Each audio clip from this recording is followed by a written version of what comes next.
please. Pledge allegiance to the flag of the United States of America and to the republic for which it stands, one nation, under God, indivisible, with liberty and justice for all.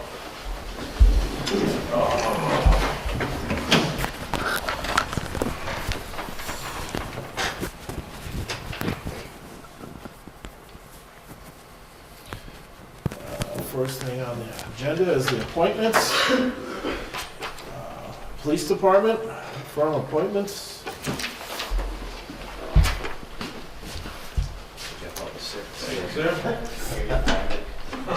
We went to follow. Oh, I did. I think you're joking. It's all right. Now I have an excuse for when I So thank you very much. I wanted to take this opportunity to talk to you about filling the vacant full-time dispatch position that was just vacated when someone went to the police department. We were lucky enough to be able to post it within our part-time ranks, and Jeff Lawson, who's been a member of our police department since 2011. A blinded one right now. What's that? A blinded one right now, right? And he was before that as well. One of the several great things about Jeff is that he, a lot of his time at the police department has been spent in dispatch. And so he's very proficient in there, he's fully trained. He has the confidence of both the lieutenant and I, and quite frankly, everybody else that works there. So we think he's going to make a great addition to our full-time ranks from our part-time rank. And that I also talked to Chief Mitchell as well, just to get his blessing. And so we're really excited about it. It's going to be, if you should approve that appointment, it'll be a seamless transition. He's ready to go. No extra training, nothing like that. He's good. So he's good for the training? He's got everything. He's ready to go. He probably could go right now. No, When I read your department report, Chief, is he going to be just doing dispatch? He's going from a part-time police position to a full-time dispatch position. Now, there's one thing else that I'm asking the board to consider as well, is to allow him to go back onto the auxiliary police as well. We've done that before with other full-time dispatchers and part-time dispatchers, and he'd like the opportunity to do that. And the reason for that? Well, there's two reasons, I'm sure. He would like the opportunity to probably work some details. It's also good for us to have people on our auxiliary that are experienced. We've done that with a couple of people that have retired. And in emergency circumstances, when our full-time and part-time ranks are overwhelmed, it's great to have someone that you can rely on, knows the town, knows the job, and you can say, go take care of this. Jeff would absolutely fit that criteria. so the auxiliary, Would be more the volunteer piece of it, so I would ask the town administrator and the board to approve him to go back onto the auxiliary, an appointment onto the auxiliary police, and most importantly, to appoint him as a full-time dispatcher. Chief, was this position posted to the public? No, it was posted internally, which is what we've done for every hiring that I know of. Okay.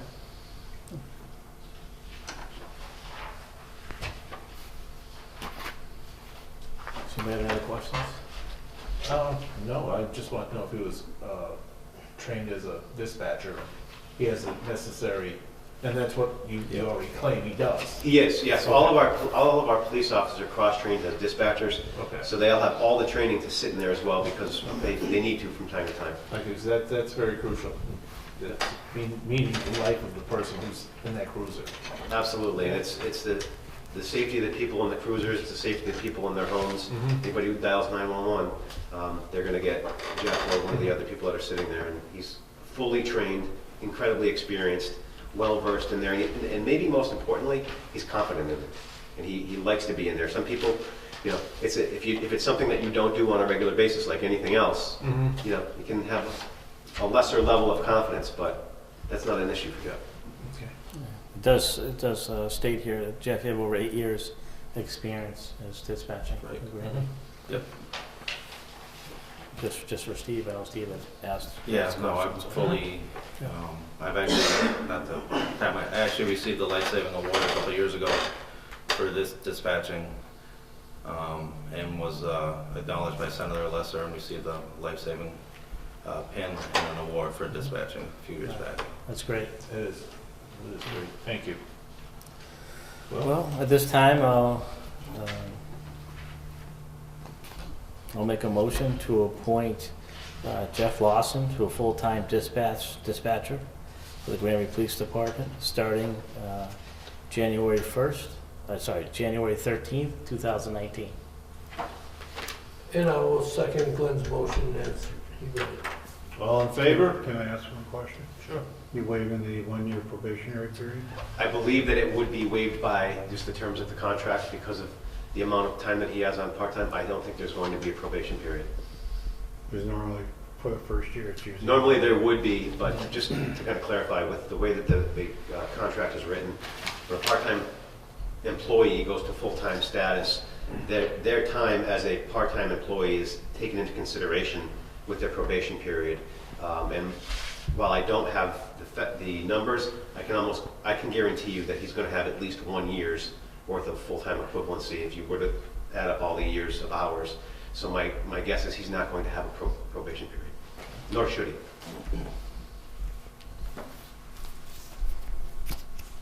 All in favor? Aye. Aye. Can I ask the board about the auxiliary appointment? Or was that all part of the same thing? Just says It just said- affirm an appointment for police department. Didn't say anything. This is the only one that we have here is Jeff's. Yes, so the appointments, I was hoping we could do 2 appointments, both for Jeff. One to be put back under the auxiliary police and one to be a Oh, full-time okay, dispatcher. all right. I'll make a motion that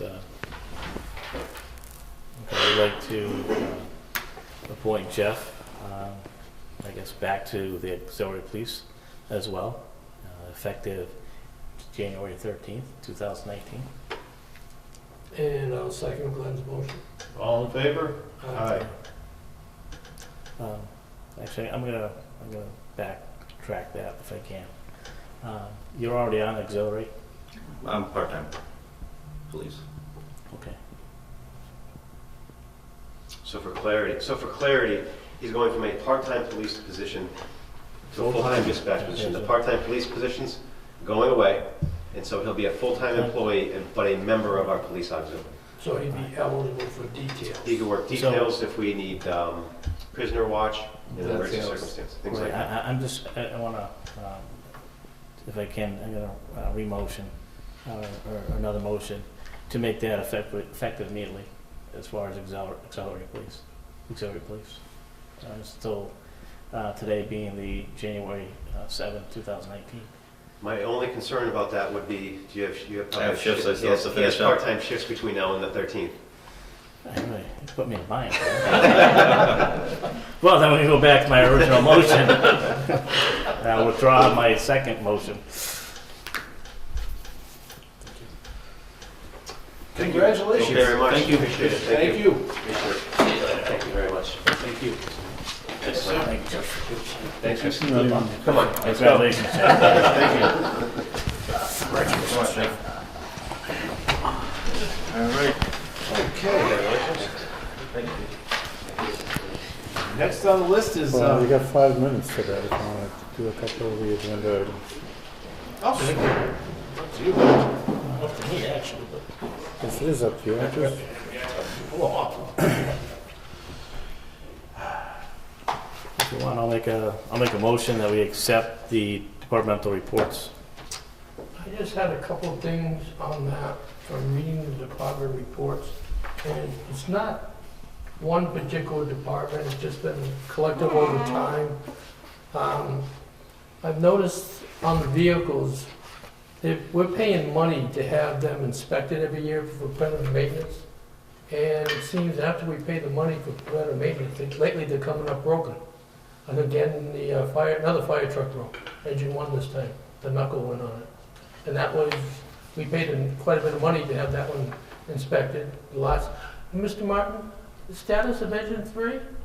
status of engine 3 is They are still in the process of evaluating, but they believe it can be repaired and not have to be replaced at this point. Is that why they said the finance department's gonna pay that portion? The Finance Committee has already approved the repair portion. Right. If it was gonna have to be replaced, we were gonna have to now get an additional appropriation. Well, that's what I would interpret from reading it, since Right. the finance department, I was. Right, but like I said, they were trying to get a hold of a piece of equipment to be able to grind down the cylinder to the proper width, Diameter or whatever. whatever you want to call it, so that they could avoid, I guess there was some scorching on the piston. Okay. And so what they're trying to do is grind the cylinder They're down. honing the cylinder Yeah. down and smoothing it out. Right, and Yeah. like I said, they believe they can fix it, and I believe the chief talked to them, it was a couple days ago, I believe it was, he talked to them. Wednesday, I should have a more definitive answer. Do you think we should stay with the people that we are doing the preventive maintenance with, or, I don't know, I just see you having problems. And it's not just your department. Yeah, as far as the issues with the trucks, the preventative maintenance is general stuff that, like we do to our car, but obviously being trucks, it's just more intense. Mhm. Things happen, things break. I mean, we can't control that. Changing who inspects them isn't gonna stop trucks from breaking. Well, I didn't know if the people that were currently inspecting them were doing a good job, that's all I'm trying to ask. If I was concerned, well, first of all, it's not the same people who have the truck now. So we have 3 different agencies that we use to work on the trucks depending on what needs to be done. And it was inspected by a well-respected agency in the state that deals specifically with fire trucks. I would just say that we're just having a bad rash of incidents. It happens, but who inspects them isn't going to change the fact that trucks break. I understand the break, I just didn't know from seeing it. I know like South Hadley has 1990 series trucks and we got 2000, and they seem to be having more issues than they do. I wouldn't say that. Okay. I've spoken to the South Hadley fire chief myself, Mhm. and they've had considerable issues with their apparatus over the years. Okay. Their prudential committee just chooses to handle things different than this board allows me to be able to do what I need to do with the department. So I don't want to compare Okay. departments and apparatus when I'll tell you they've had issues with them. Just the CPR class you and I were at, there was South Hadley firemen there, they were talking about their 1990 fire trucks. That's why I asked the question, because I didn't know. Sure. I mean, in all fairness, you can buy a brand new vehicle and have more problems with that vehicle than you do with a vehicle that's 10 years old. So Yeah, that's why we have 11 law. it's, well, I just didn't know with all the. I'm just making a point that, sometimes things just happen, whether you just continue maintenance or inspecting them, sometimes things do happen, so. There's still a motion on the table for, Now that I had my say, I'll second your motion as you have read the department reports. All in favor? Aye. You want me to keep on going, Chair? Yes, please. Okay. I'll make a motion to approve and sign maintenance warrants fiscal year 19, numbers 38, 39, 40, and 41. I will second Glenn's motion as read. All in favor? Aye. We'll run out to the other ones, I did 6:45. We got 1 minute. I think that's close enough. Yeah. You sure? It's gonna take her a minute to set up. Right, and turn it back on. Now I'm gonna call Ty and Bond. Mr. DeRosa, Superintendent of Highways.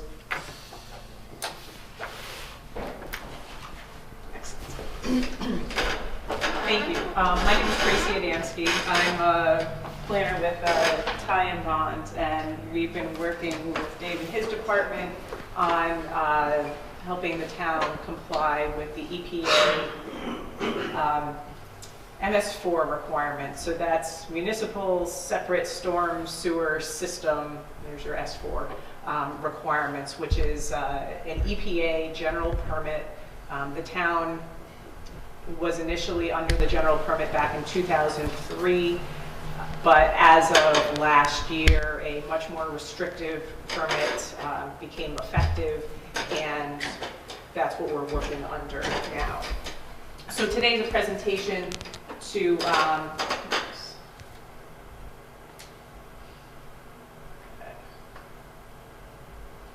There you go.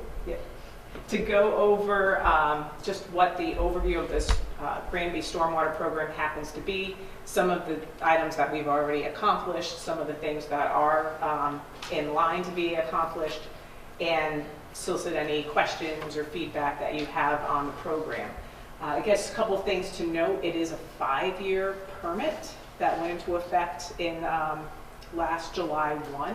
So we are kind of midway through year 1 of that permit. Even though it's a 5-year permit, there are some things that actually extend out 10 years. So that being said, the last permit was issued in 2003. It was supposed to be a 5-year permit to 2008, and they just reissued it in 2018. So going 10 years maybe isn't a bad idea. So why are we talking about stormwater?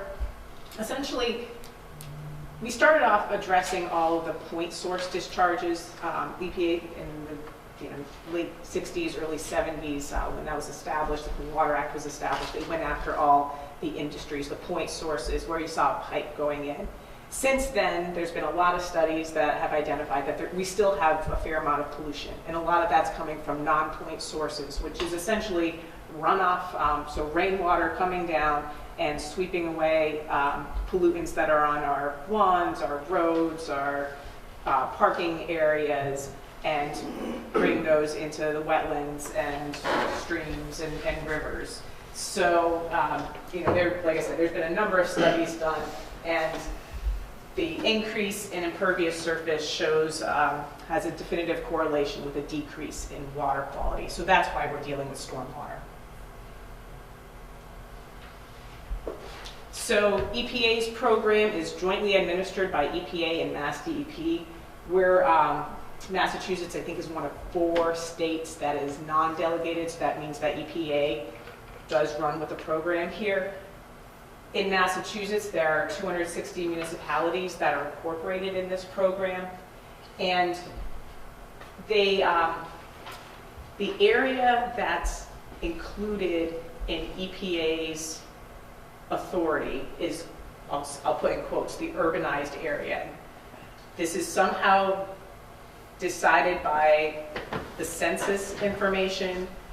I have no idea really like how it comes about, but this red line is Granby's urbanized area. So that's the area that is under the purview of EPA. So it's really the majority of the eastern part of, western part of the town. Somehow it extends out from like the general municipal metropolitan area of Springfield.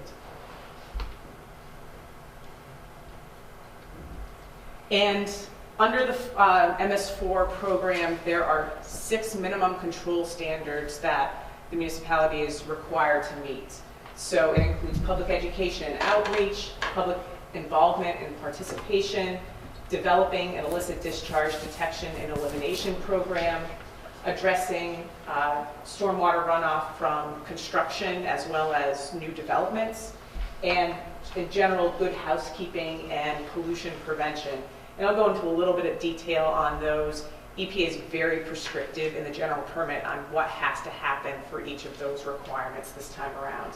And then, in addition, there's addressing total maximum daily loads and addressing impaired water body requirements. So Mass DEP has gone out and done assessments of various water bodies and waterways throughout the Commonwealth and has identified ones that are impaired for various reasons. And those impairments now come into play with the general permit, and additional requirements are needed. And we're also all within the Long Island Sound, TMDL, and that has a nitrogen limit, and all of us in Western Massachusetts are addressing the nitrogen requirements for the TMDL for Long Island Sound too. Tracy, Yes. Before you move on, what's the difference between the yellow and the red on the waterways? So it identifies the level of impairment and the type of impairment. So there are some water bodies that do have TMDLs already associated with them and some that are just impaired. So we've got, I believe, Bachelor Brook, Stony Brook, and Aldrich Lake are all impaired waters within Granby, and I'll talk about them each individually a little bit later.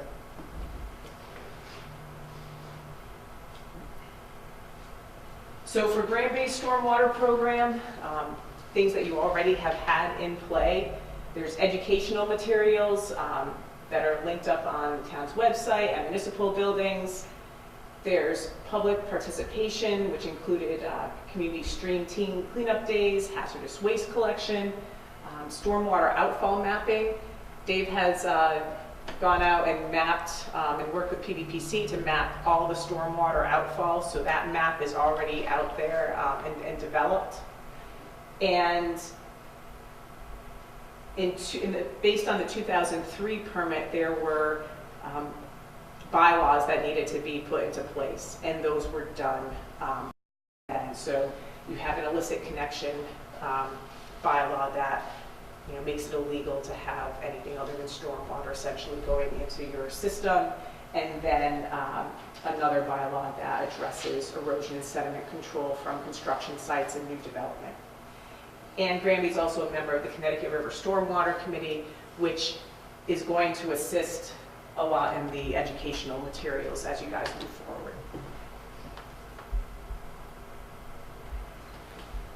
So in order to gain coverage under the general permit, Granby needed to submit a notice of intent as of October 1st. So we worked with Dave, and that has been submitted. Actually, I double-checked their website today. It hasn't been posted yet. EPA is reviewing these. I know we've had discussions on some other notices that have been submitted to EPA. As they review them, they'll be posting them on the website and issuing a public notice for comment. I believe it's a 30-day comment period.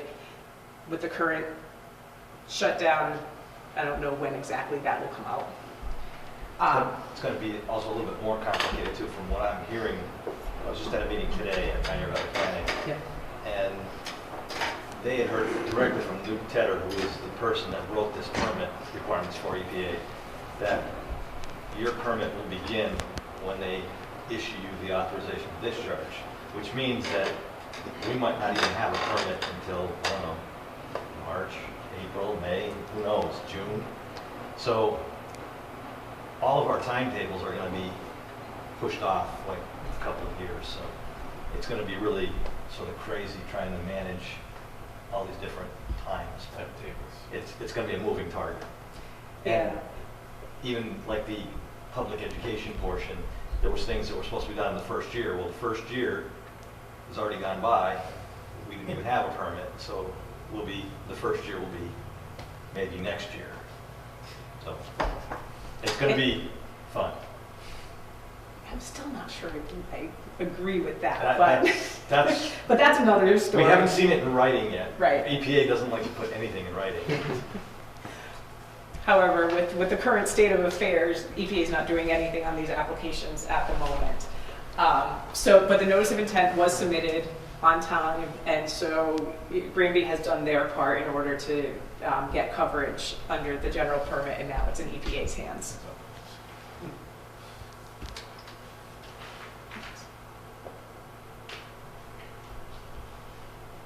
So on top of that, there's a stormwater management program, which is to be finalized by July 1 of this coming year, 2019.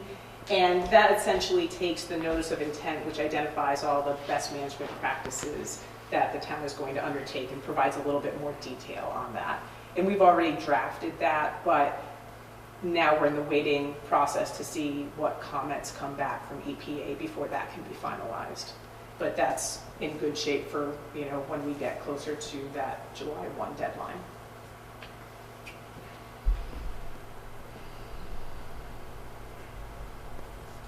So going to those different minimum control measures, the MCMs. So the first one is public education and outreach. And because you're in Long Island Sound TMDL, you have to do annual messages to residents, businesses, institution, and commercial facilities. Otherwise, it would just be 2 messages over the course, for each of those over the course of the permit time frame. But the things that they're looking for is addressing disposal of grass clippings, pet waste management, proper disposal of leaf litter. So these are some of the topics. And again, PVPC is working on a campaign. There's also a Think Blue campaign that Massachusetts, working with another stormwater coalition, has provided a lot of good information. So I think, Granby's going to be in good shape on the public education side of things. That's the meeting we were at today, was that they were forming a Think Blue website at Pioneer Valley Planning, so there will be one central location for all the stormwater data. And that's also a benefit to Granby in that you'll need to do EPA requires annual reporting, and there's a lot of data that they are requiring this time around that goes along with the annual reports. And my understanding is PVPC is going to just provide, here's the various information that we've done on education, and then Dave can just add that to the annual report. The EPA also wants statistics on this, so they're going to track the website hits, and they want to make sure that the messages are getting out to the public. Right. So we have to report that in the annual report. So it's going to be quite a bit. Yeah. It's gone from an annual report that, you can just kind of go through and make sure you've done everything that you needed to do to, I don't know, as I read through all the requirements and as we get into more of the details, they're going to be looking for any data that's collected from any outfall sampling, the statistics that Dave talked about on the public education and outreach. So they're really going to be looking for all the backup on anything that has been done as part of the program. So beyond those messages, there's also messages to developers and industrial facilities on crop erosion sediment controls, the town stormwater requirements, and the construction general permit and the multi-sector general permit, which covers both development and industries. So those are the 2 other EPA permits. And again, this will all be coordinated with the Connecticut River Stormwater Committee.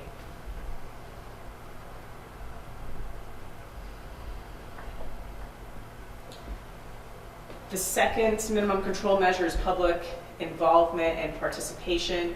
And previously, it was focused on stream teams and doing cleanups and working with like Boy Scouts and Girl Scouts and various public education committees. Now it's really about getting information out about the stormwater management program, which today is an example of one of those meetings where we're talking about the stormwater management program. The notice of intent and the draft stormwater management plan are available. The NOI at some point will be published on EPA's website, so people have an opportunity to review these documents and provide input. Can we get those in electronic format to put on our website? Mm-hmm. Yep. Thank you.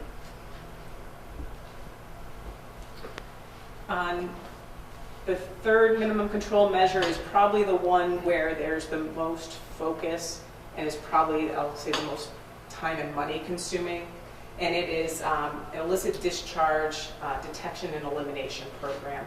So this is identifying all of your outfalls, updating the map, which has already been done, and developing a written program that identifies what are you going to do to identify if there's illicit discharge, and what are the steps that you're going to take in order to disconnect that illicit discharge from the system.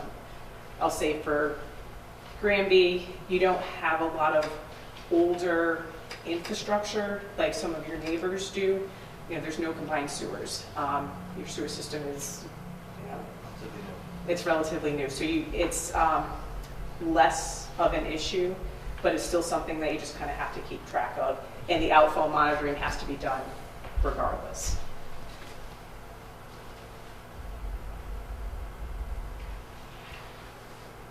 And I think we had, just in terms of numbers, there are about 72 outfalls identified within the urbanized area.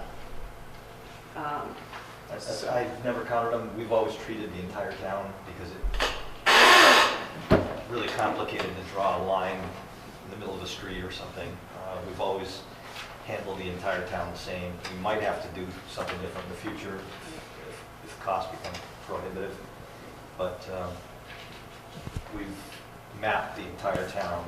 We didn't separate just the urbanized area because that's a moving target. This year is here, but next year the EPA might change that map significantly. So we've got it all mapped. We don't have to go back and do it again. And the mapping changes based on the census. So in 2020, when the new census comes out, that's when this urbanized area will change or may change. It's pretty arbitrary too. I don't know if you've noticed on the map, but half of the Holyoke Range is in our urbanized area. How they drew that, I have no clue. There's nobody living up near Lane's Quarry, but 3 houses that I'm aware of, even in the general vicinity. But that's what the rules we have to live under, I guess. Exactly. We are provided with an urbanized area, and that's You go with it. That's what we go with, exactly. Yeah, I'm not even sure anyone at EPA could tell you exactly how that's identified. But back to the ID2E program, so inventory and ranking. So when we talk about ranking the outfalls, it's like, what are priorities? So again, I think for Granby, you have less of an issue on the prioritization. You know, you don't have like an industrialized core that has like old, mill buildings and old infrastructure. So, I think you're looking more at like your major roadway routes, or those will probably have a higher ranking than an outfall that's over on a smaller residential street. Catchment, so that goes along with the catchment delineation investigation. So part of the mapping, previously it was just knowing where your outfalls are. Now it's knowing where your catch basins are, where are the pipe systems, and what's the whole area that drains to a specific outfall, so that you can essentially follow pollution up. So if you identify an issue at an outfall, you know approximately where it's coming from, and you have a good map to identify where you need to be looking in order to identify where that pollution might be coming from. And that goes along with the dry and wet weather outfall sampling. So the goal is to look at all outfalls within the first 3 years for dry weather sampling. So if there's flow that's coming out and there hasn't been any rain, then a sample is taken and collected to see if there's some constituents that might indicate that there's some illicit discharge there. And if there's nothing flowing, then you just kind of note that and move on.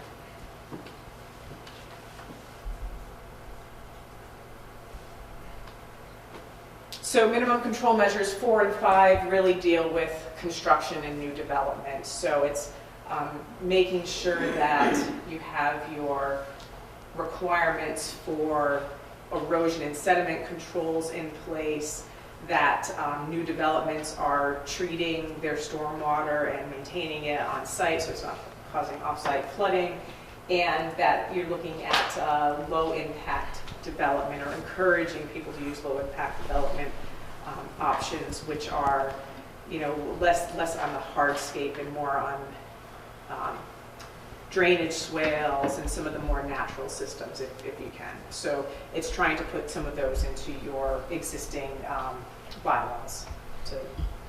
And you already have existing bylaws, so there might be some minor tweaks that are required to address some of these new requirements, but nothing significant.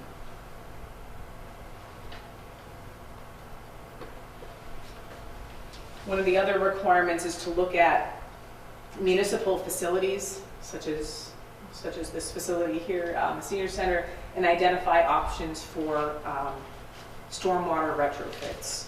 So, if there's no stormwater management, or is there an opportunity to put a rain garden in it, or some improvements to the stormwater system to improve some of the municipal facilities.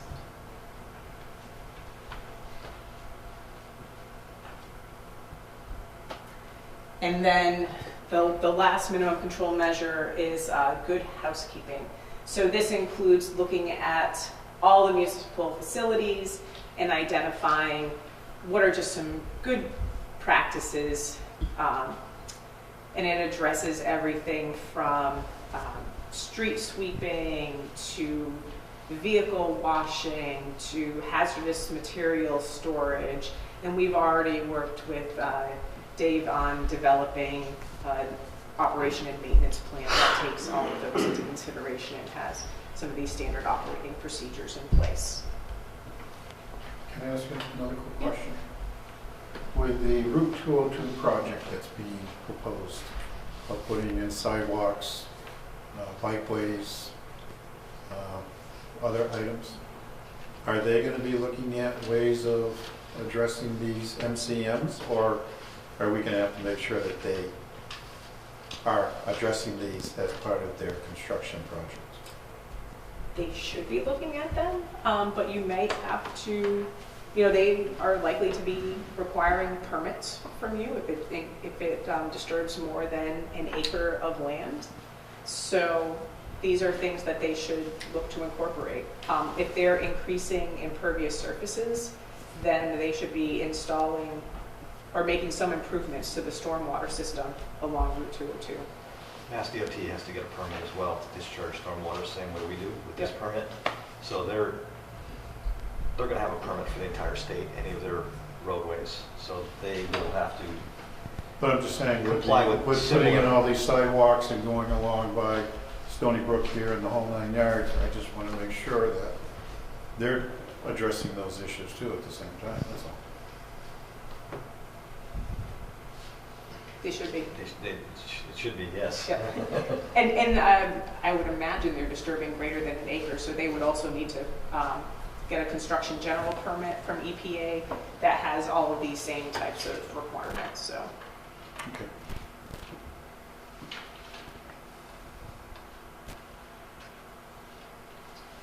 Into winter road maintenance, establishing and implementing procedures for winter road maintenance. I think that's included in the O&M plan. And within 2 years, stormwater pollution prevention plan is needed for the highway department facility. So that's a plan that just, it covers the facility and identifies, where some of the areas where stormwater could enter the environment and ways to protect that. And I think there's some sampling required as part of that as well. Now, is that only for the Granby roads that the town is responsible for?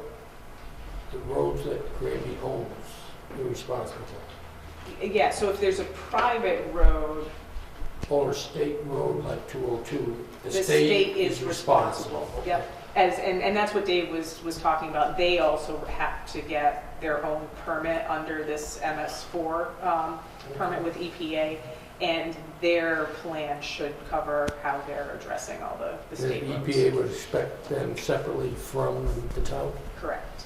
Yep. I would say the only, thing to consider is there might be points where you have, I'll use the term interconnection.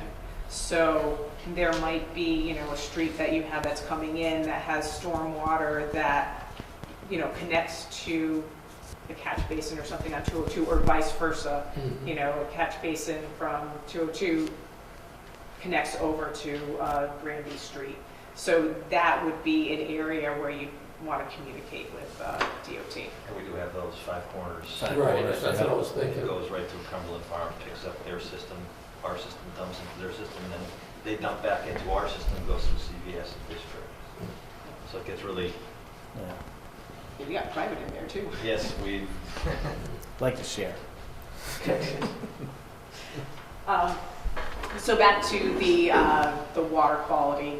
So Stony Brook has water quality impairments. It does not yet have a TMDL, but they have E. coli impairments as well as turbidity.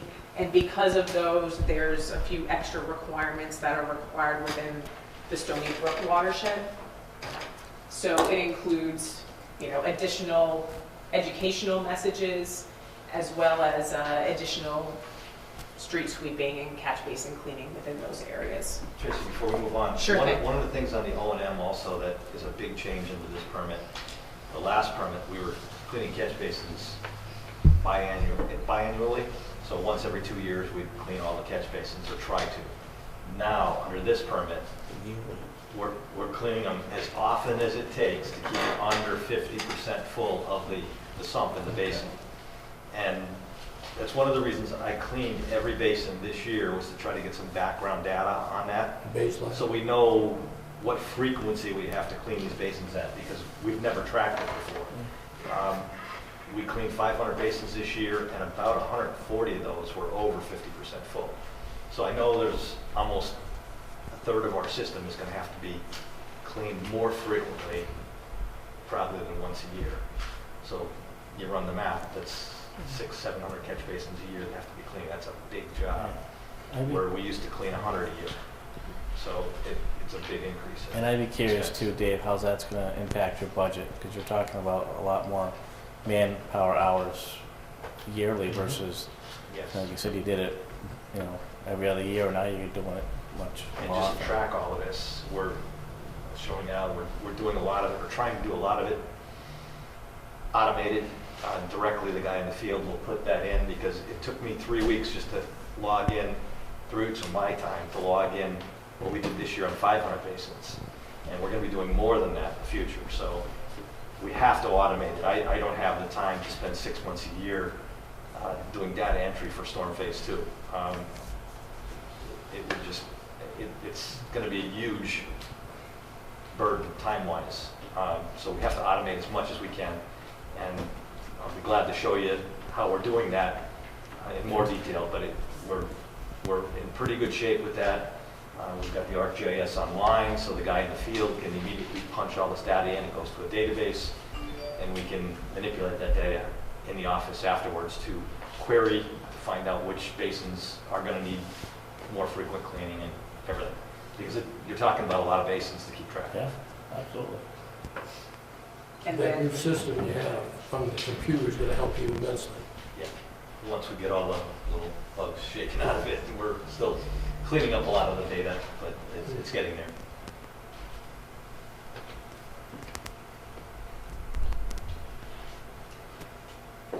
and then there's Aldrich Lake, which is part of the phosphorus for selected Connecticut basins lakes, TMDL, except it has 0% required reduction. So we're thinking you're okay there. I think here the goal is to not make it any worse. So there are some phosphorus reduction or some requirements when you're in a phosphorus impaired area. However, it seems like Aldrich Lake doesn't require reduction in phosphorus. And then back to Long Island Sound. So because there are nitrogen issues in the sound, there's a TMDL that essentially affects everything up the Connecticut River watershed. So the requirements, fortunately, aren't too stringent, but they do include additional public education messages, so that's why you have to do some of the annual messages, amend the stormwater bylaw to optimize for nitrogen removal, so just add some language that that's something that should be taken into consideration for new development. Use slow release fertilizers on town properties. I don't think you can use really any fertilizers, so that's, there's some things there that are less of a concern. Additional street sweeping is required.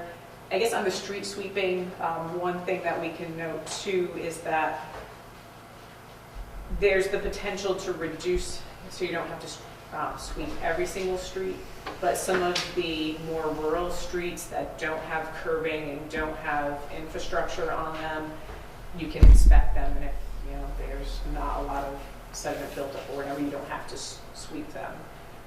That was an item that we pushed back hard on with the EPA, and they did back off on it. Because originally it was a mandate that we would sweep twice a year. And I said, did you ever drive down a rural road after the second car goes by, all the leaves are blown off the road and they're back in the woods? All you're going to be doing is making us wear out our brooms because there's nothing to sweep. and they did back that off. They still require the one time a year in the spring, and then any areas with curbs where there's a buildup of leaf debris, they want it out. So they've given a little, I guess. So then in a few years, there'll need to be a nitrogen source identification report. So just kind of identifying what are some of the sources of nitrogen that would enter the stormwater system. And when you're looking at the potential to retrofit stormwater systems on municipal properties, look to some ideas that would help reduce nitrogen. And EPA has, there is some guidance on, what are some best management practices that can be used specifically to nitrogen. And that's what I have. That's pretty much an overview of the program as it stands. We have timelines that we've discussed with Dave and kind of worked out. There's, again, because it's a 5-year program, there are a number of things that need to be done in effective year 1, which there's still some debate over what actually is year 1. If it's, as EPA is saying, it doesn't come until you get authorization. You haven't gotten authorization yet. Or we're in the middle of year 1. So to that end, I think Granby's in good shape. Dave has positioned the town well. The notice of intent is in. You have the O&M plan in place. Your bylaws are there. Again, there's some things that may need to be tweaked, but there's a lot of things that are already in motion. The mapping is complete. Dave has worked on getting the GIS system up so that some of this stuff can be automated as you move forward. That being said, as the program advances, there's going to be additional reporting requirements. I think the annual report is going to be a pretty significant effort. There's the illicit discharge program and, just a number of other programs that need to be put up in place.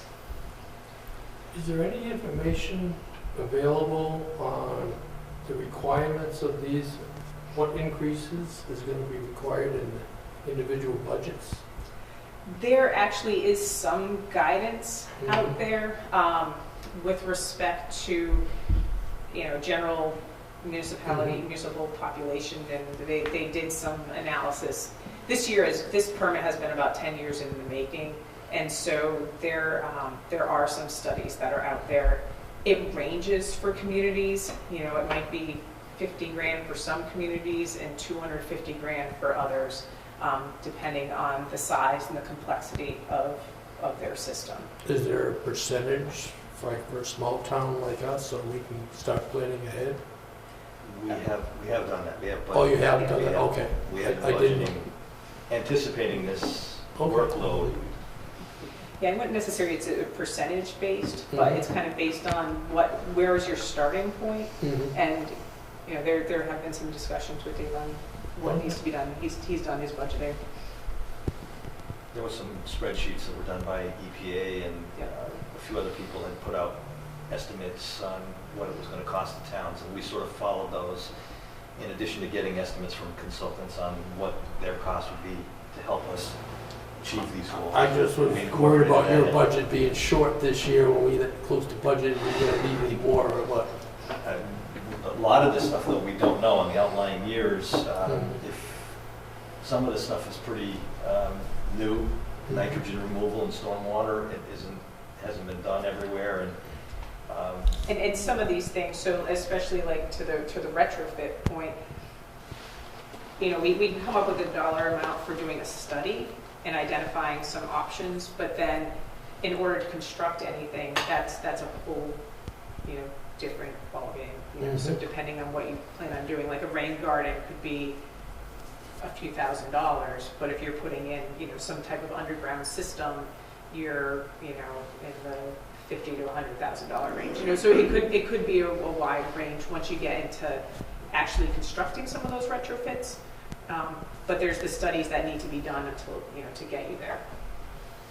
And I believe in the original language, they called for pilot projects to be done in the outlying years of this permit. So To gather the information that. to test different systems, I guess, for functionality on how they're going to work and how they're going to. Yeah, they Perform. backed off on some of that language as the permit went through its iterations, but there still is the requirement to, again, take a closer look at your facilities and see where you can install some new things, new stormwater best management practices.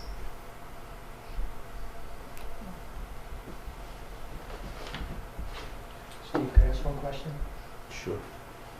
I had a question on the closed landfill. I used to be on the landfill ad hoc committee, and half the landfill, I know we don't own the property, but it's located in Granby, and half the landfill is unlined and half is lined. And we hired Ty and Bond to do an environmental impact study. It was a very extensive one, about a 10-part study, and they found there was some pollution in some of the streams around the landfill. Because there's thousands and thousands of gallons of leachate that's coming out of that landfill. I believe at the time we were transporting it to South Hadley. But is the town responsible for any, looking into that situation, even though they don't own the land, but it may pollute some streams in Granby? So that wouldn't be under this particular program. This is going to be more for the rainwater that hits the streets and the impervious surfaces. Landfills are regulated under a whole different set of regulations. And I'm not familiar with the study that we had done or where the town lies on that. But that wouldn't be part of the MS4 program. I'm surprised because, I mean, you were talking about Aldridge Lake and other areas, and some of the streams around there may be polluted, so. Right, and I mean, that could definitely be a source of pollution, but it's not one that really falls under this particular program. Okay, thanks. Yeah, they're only making us address the items that we can be responsible for. So if there's pollution in Aldrich Lake that's from septic systems around the Forge Ponds area, obviously it's private property. It's nothing Okay, so it's that's private property, responsible yeah. from DPW is not responsible for that. So obviously under this permit, we are not responsible to make a correction in that area. It's not something that we ignore and don't want to see addressed in the future, but under this permit, we don't have to deal with it. So in other words, it's roadways and public-owned property, Correct. buildings. Anything Like for, the asphalt out here is impervious, so it's going to run off. Any other questions? No? You fine? Yeah, we'll wait and see for the most part. Thank you very much. Appreciate Yes, it. thank you, Tracy, and Thank you for your Dave, time. thank you very much. Obviously, Yes. I know you put a lot of work into it, so thank you. Thank you.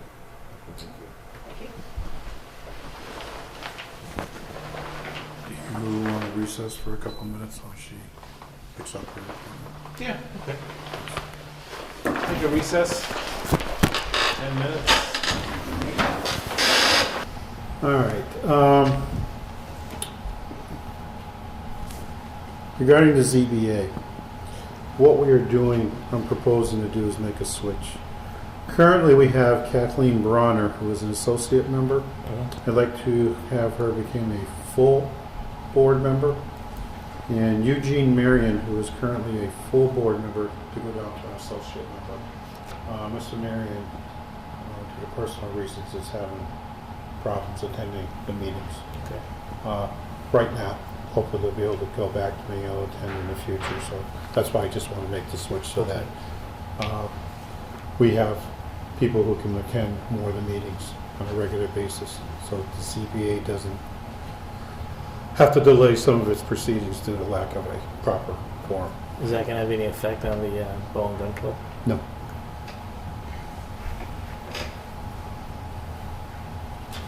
Because it's actually an application for a new permit, Right.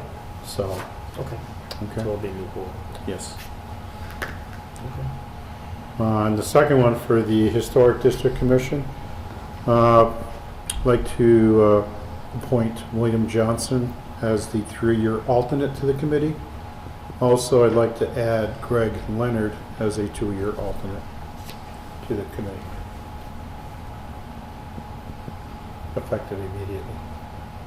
The reason I'm doing this is because the committee is sort of dropped in membership, and it's hard getting a quorum together to be able to. Yeah, we're still short a person on the energy committee as well. Okay, do you have any idea of anybody, or We put your plea out right here? We have, asked Trish, it's on GCAM, Put on your plea out. TV, everywhere like that. We're looking for 1 to 3 members for the energy committee, 1 full-time and a couple alternates if we can. Because I mean, there's just so much work that the people are getting tired, to be perfectly honest with you. There is, so anybody coming on board, expect to work. There is plenty of work to do. So does the board agree with the proposed change on the ZBA and the appointments to the Historic District Commission? It makes sense to me. Any issues with it? Can I have a motion to that effect? I'm going to make a motion that we affirm the appointments to the ZBA and HDC. And I will second Glenn's motion. All approved? Aye. Can you hand these down?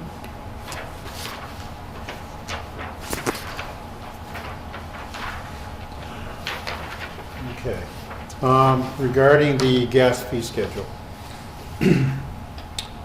what we've been running into is our current gas inspector.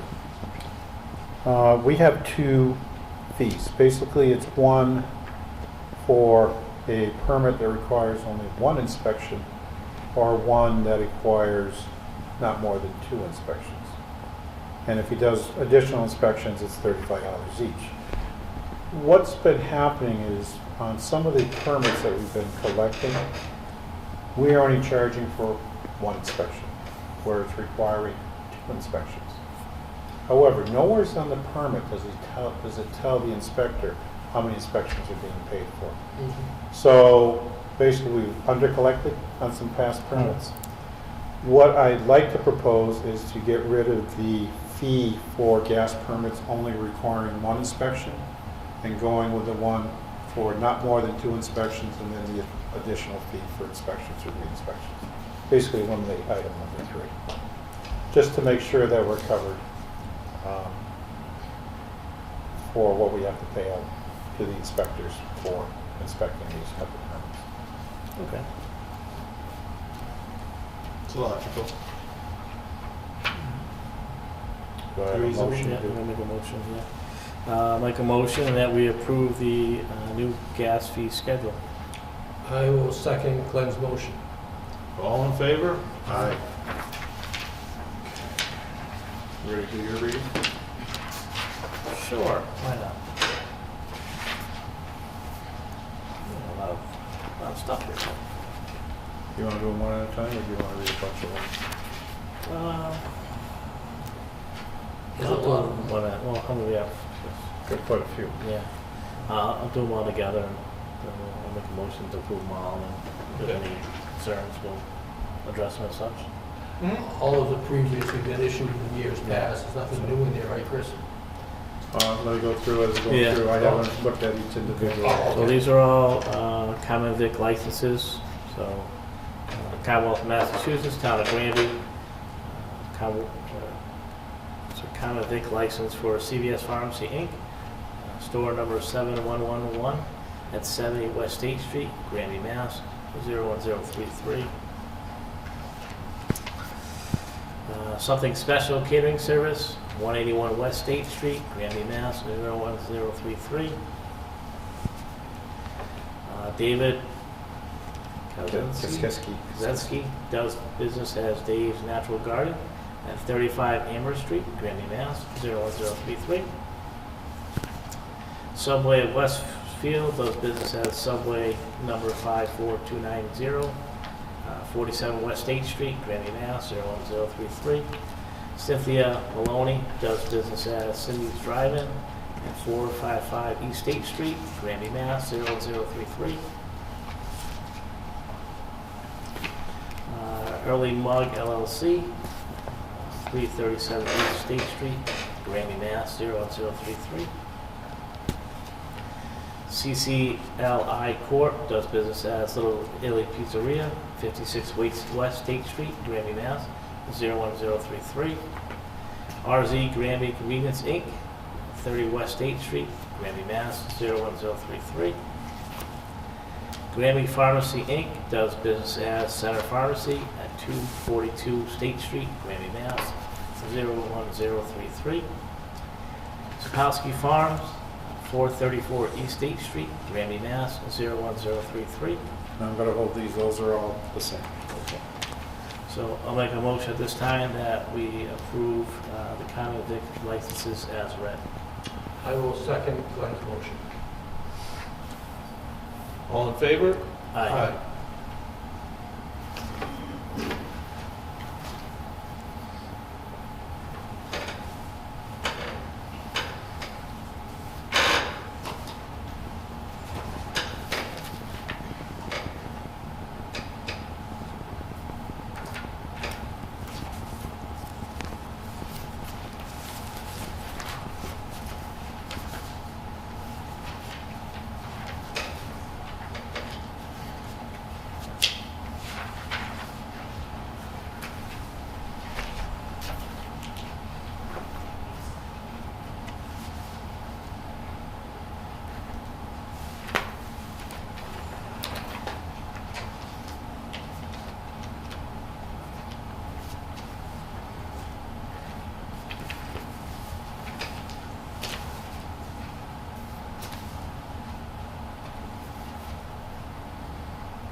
These two are requesting the fee to be waived. Okay.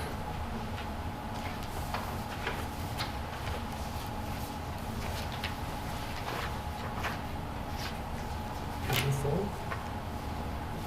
Is that a new phone? A new phone?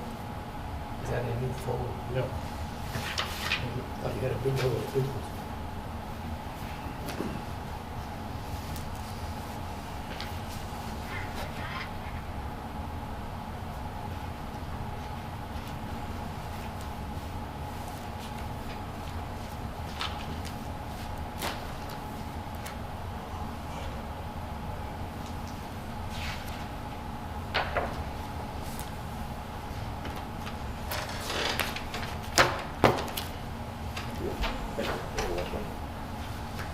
The next two common vic licenses I have for approval, I'm going to ask that the fee be waived as well on these two.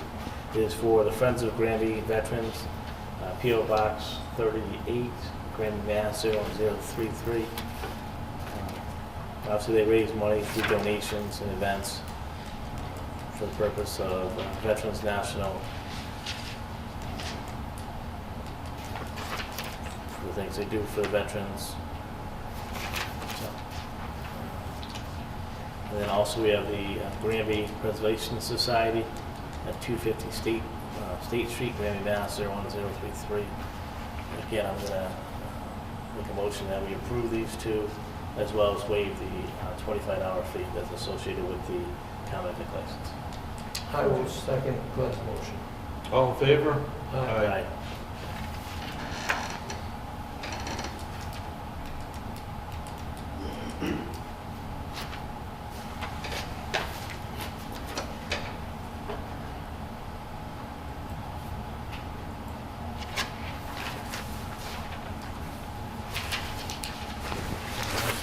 They never redid it for 2018, so one for 2018, one for 2019.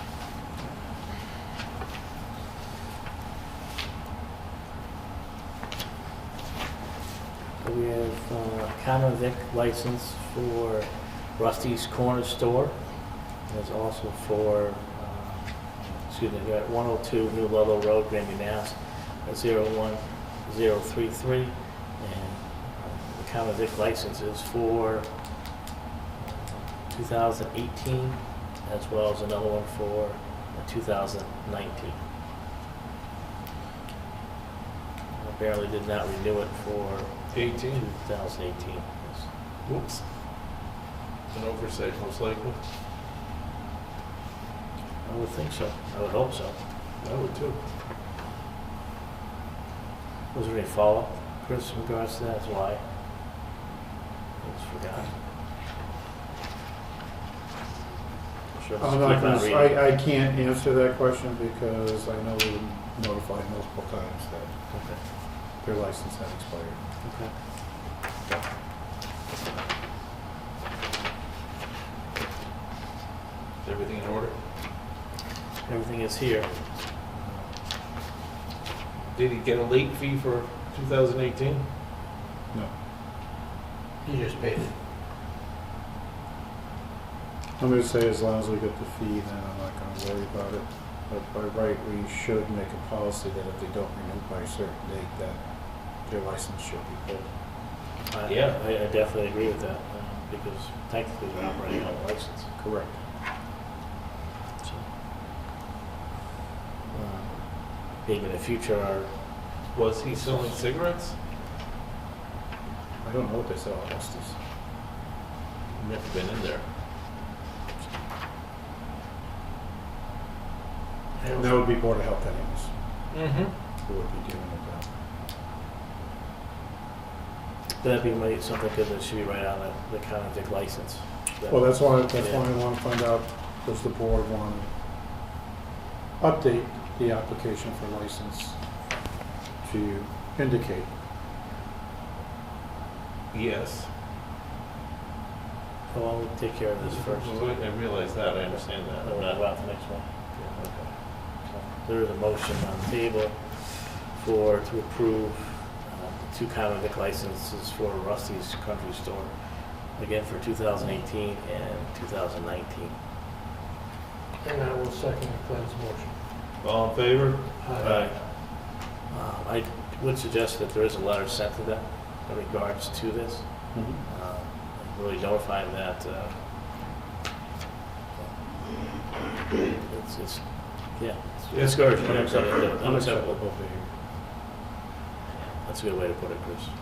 That will not be tolerated in the future because their license will be suspended.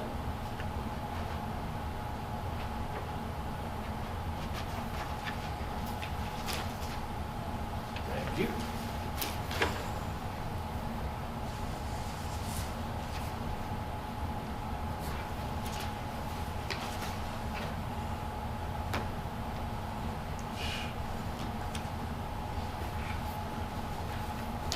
Chris, just ask you a question. Since I wasn't elected at the time in 2018, You can sign it, it's being renewed as of now. okay, that's why my question. I just wanna make would sure. go ahead and sign it because Okay. Because I wasn't in this position when this would have been done. I'll just sign it. If you have to go to jail, you go to jail. As long as we have cells next to each other. I'll make sure.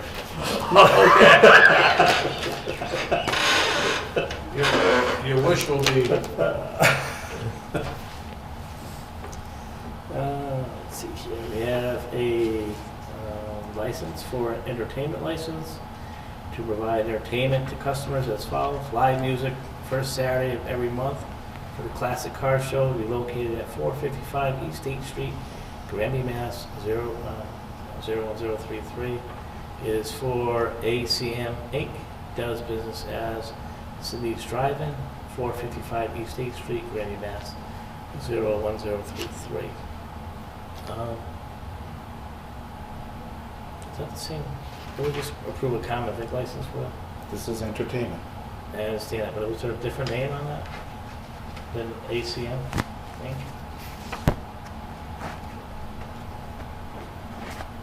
thought it said something different. I could be wrong. It says Cynthia Maloney, doing business as Cindy's Drive. Must be have someone who comes in and does the entertainment for them.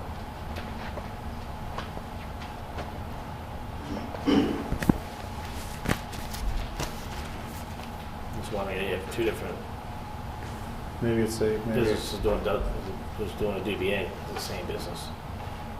I don't know, unless they do, like some companies, they have different divisions within their corporation. Well, that it could be, because it's incorporated. You know, so, I just wanted No. to see it last time when I read it. That was just no, that's okay. Did we make a motion? No, I'm gonna make a motion, I got caught up with the other piece, to approve I tend to the agree. license for the HCM Inc. Does business as Cindy's Drive-In. It's an entertainment license. I second Glenn's motion. Oh, what was that? He seconded the motion. Oh, all in favor? Aye. I'd like to wait to see on this one, Okay.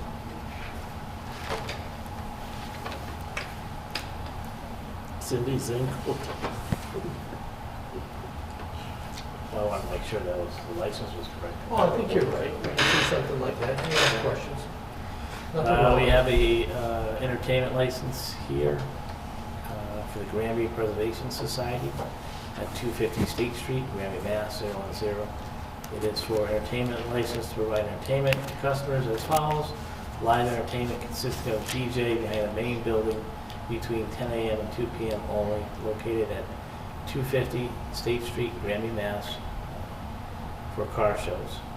So I'm going to make a motion that we approve the license as well as waive the $50 fee which is associated with the license.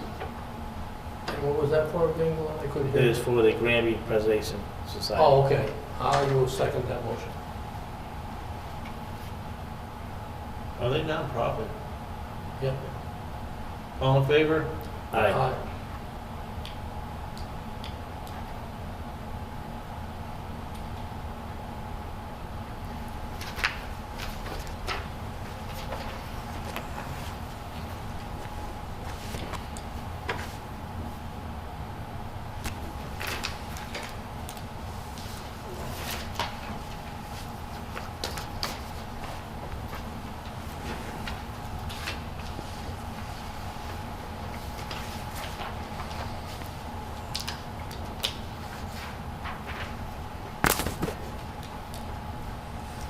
These are for agents or sellers for license class 1 for the sale of second-hand motor vehicles.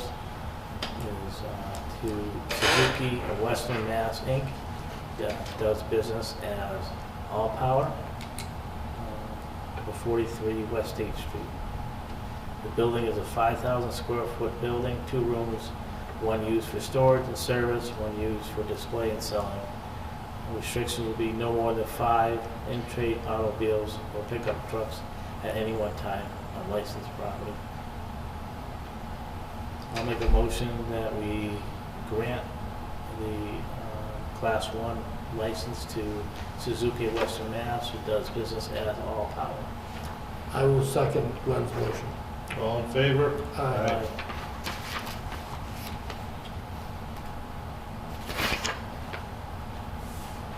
Question. It's a $50 fee. Checks $100. because he has a class 3 license.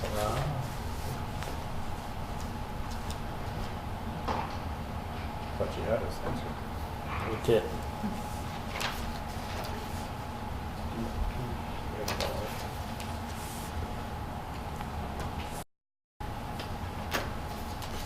There's 2 class 3 licenses.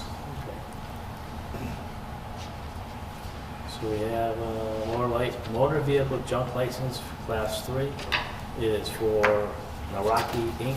Does business as Granby Auto Salvage at 115 School Street, Granby, Mass. 01033. It is a 9-acre lot at again 115 School Street. I'll make a motion that we approve the class 3 license for Meraki Inc. does business as Granby Auto Salvage. And I will second Glenn's motion. All in favor? Aye.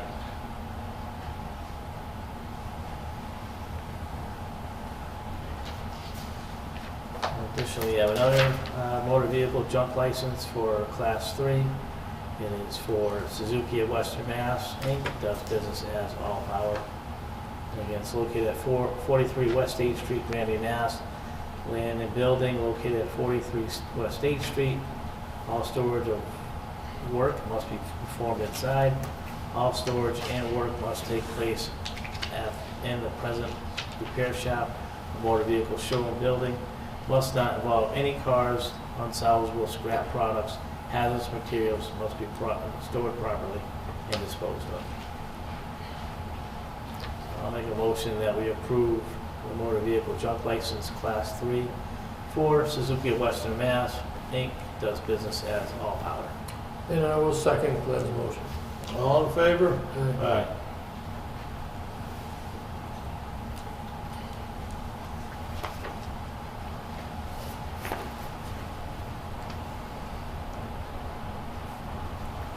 Got some oversized hauling permits here. One.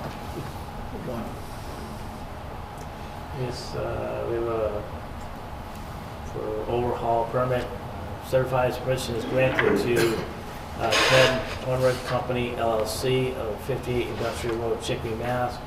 to move construction equipment over various town roads. It's provided the person accepting the permit shall have every spec conform to the terms of the application on file in this office.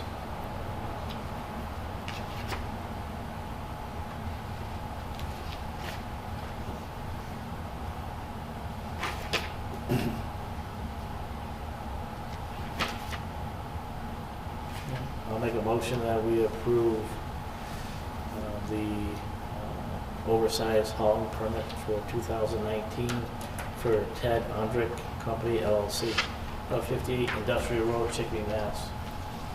I will second Glenn's motion. All in favor? Aye.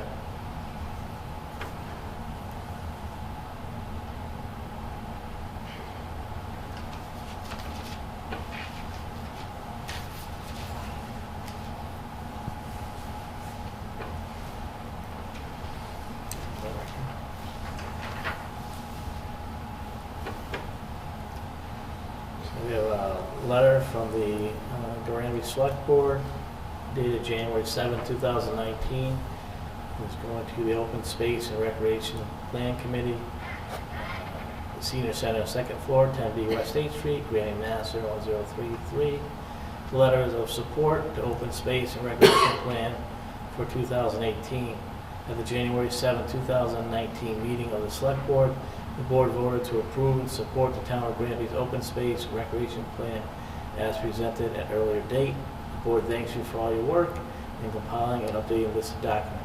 The board also understands that this is a fluid plan and will continue to be reviewed and revised as the town moves forward. Thank you, and thank you again on behalf of the town and all the work you've done on this important document. Very truly yours, obviously members of the select board. So I'll make a motion that we approve and sign this letter to Jeff for the open space and recreation plan. Did we sign and approve that open space plan? This is what you're doing here? Yep. Oh, it's the okay. No, this is what you're doing here. Okay, because I had asked for a continuation, I had finished it, which I have finished now, and they have included the changes. So I will second Glenn's motion. All in favor? Aye. No, I thought that was a letter thanking them for doing it or something like that. No, also it's saying Both. you're Okay. approving it as written, but you're thanking them for all their hard effort in Okay. developing the document that you just approved. Okay.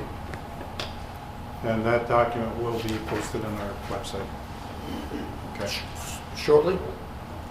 As soon as Kathy gets time to be able to put it on there. It has to be first approved. She said it has to be approved for Not by us, the state. the state. As soon as Kathy gets a chance to put it on there. Okay.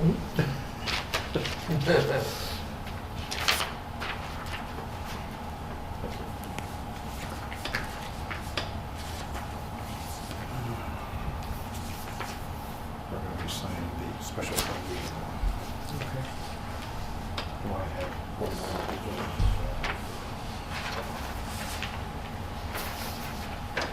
two there.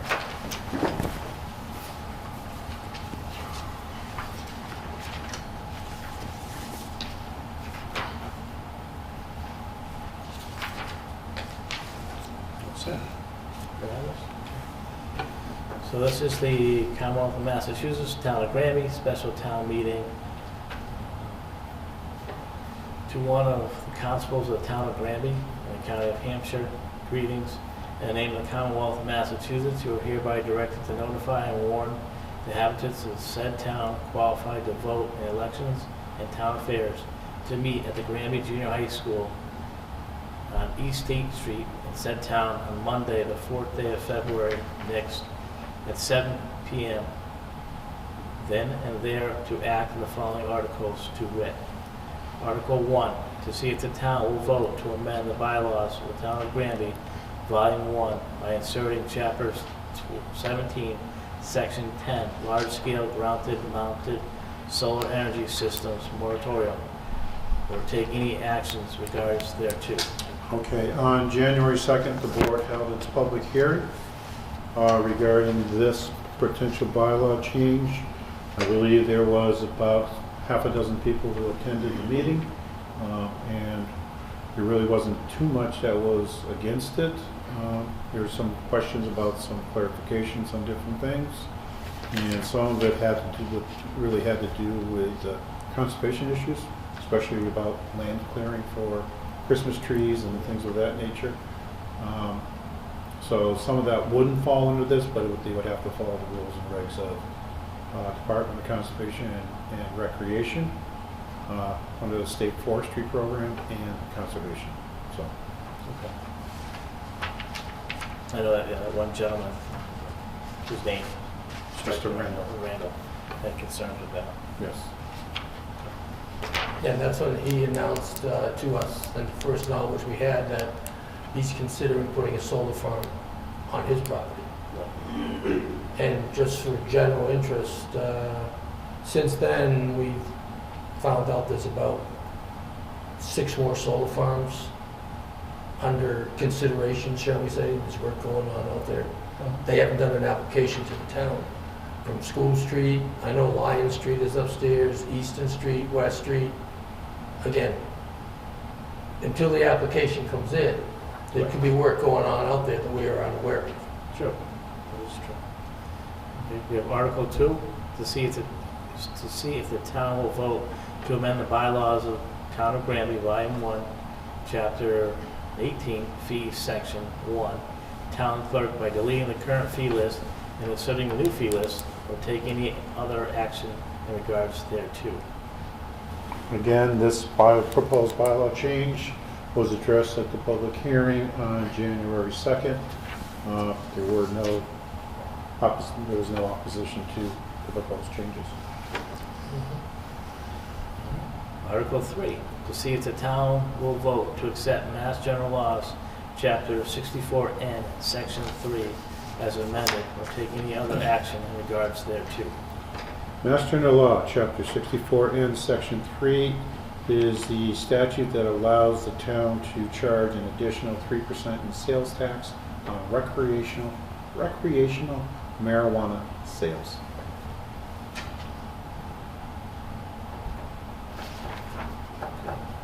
Article 4, to see if the town will vote to transfer from the available funds, transfer from the stabilization fund, borrow or bond $25,000 or a greater or lesser amount for the purpose of funding the removal of trees and wooded vegetation at the Forge Pond Dam and Dike, or take any other actions in regard thereto. This article is part of the response to the Department of Conservation and Recreation, Office of Dam Management, where they had issued a letter to us stating that the Forge Pond Dam and Dike is in critical condition. As part of our plan to start addressing the issue of it, our first step was to remove the trees and woody vegetation. This was developed through Dave Leonard, our consultant. He did file that with the DCR, and today in our correspondence, which was in the correspondence folder, we did receive approval for this phase of the project. So, This is the correspondence, yes. Next is Article 5, to see if the town will vote to transfer from available funds, transfer from the stabilization fund, borrow or bond $13,500 or greater or lesser amount for the purpose of funding electric work at Dufresne Park, or take any other action regard thereto. I don't know, about 3 months ago, the Parks Oversight Committee came in regarding the removal of the overhead power line and putting it underground. The board asked them to go to the Finance Committee first. They did go there. The Finance Committee, while agreeing that it was a worthwhile project, felt it was a level that they normally don't fund, and therefore I'm putting it on this article for funding. Yeah, it's a 13,000 volt line that goes above. It's a power line, like a street power line, Yeah. so, yes. Article 6 is to see if the town will vote to transfer from available funds, transfer from stabilization fund, borrow or bond $1 million or greater or lesser amount for the purpose of funding the extension of the water line from South Hadley down Route 202 to Finns Hill and Pleasant Street to Morgan Street, and take any other action in regards thereto. We should probably take the Morgan Street out, because it's not going down that far for that amount of money. That would be, remember we said that would have to be a different phase from Pleasant Street to Morgan Street? Now, my question to you Right. is this, Jay. That's right, I understand. My question to you is this. If you were planning on that as phase 2, if we could Yeah. get enough grants to pay for phase 1, That's correct. this would allow us to continue spending this money for phase 2. Oh, I agree with that. Otherwise, we have to Do it all. rescind and then redo it again for Oh, phase okay. 2. Should we consider a possible phase 3 or not even go that? I think way? we're pushing it at that point. Well, I'm just You, proposing. if you so desire, we Yeah. can change the language there. Just to reiterate everything, the, Mr. DeRocher estimated it would be $1 million to connect from South Hadley District 1 on 202 to Finns Hill to put a water line up there prior to putting in DOTs, redoing a 5 quarters. If that's approved at the 4 February meeting, then Mr. Martin will work with the South Hadley administrator to negotiate to have them turn the water on, so we have water coming on up there. Phase 2, as Mr. Martin has said, would be to connect the Phase 1 at Pleasant Street to Morgan Street. There were 2 reasons for that. Number 1, Morgan Street has got a dead-end pipe, so all the water at the end is stale, and it doesn't circulate. And that can lead into an issue. To include MWRA said that could be an issue. And that is on the way to get water from the MWRA, which would be stage 3 if we went that far. Because right now, the 16-inch water pipe that we would connect to, and we could disconnect from South Hadley and remain on ourselves in Granby, is at the corner of East Street and New Ludlow Road. That's where the 16-inch pipe currently is. The plan for the beginning of it is to run a 16-inch pipe connecting, again, from South Hadley District 1 through Finns Hill to get us through the construction. Then we're planning on putting in for the Mass Works grant, which is $500,000. Then there's the Small Town Repair and Assistance Program grant for another $500,000. So that would cover the $1 million.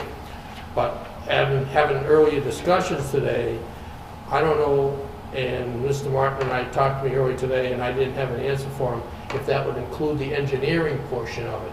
This would just include that. And after talking to Mr. DeRocher, if we want to go, I would rather ask the people for more money than we need and give them back money than go back to them later and say we're short money. So if we're going to go through with this, I would say probably change it to 1.2 million, Mr. Martin recommended. What do you think, Chris? I mean, that's, Engineering, like I said, I know who it, knows? I know it. But if that's 20%, that would be 20% of the project cost, and I think that's high. Is it? Normally, you look at 10 to 11% See, for I don't architect know. engineering.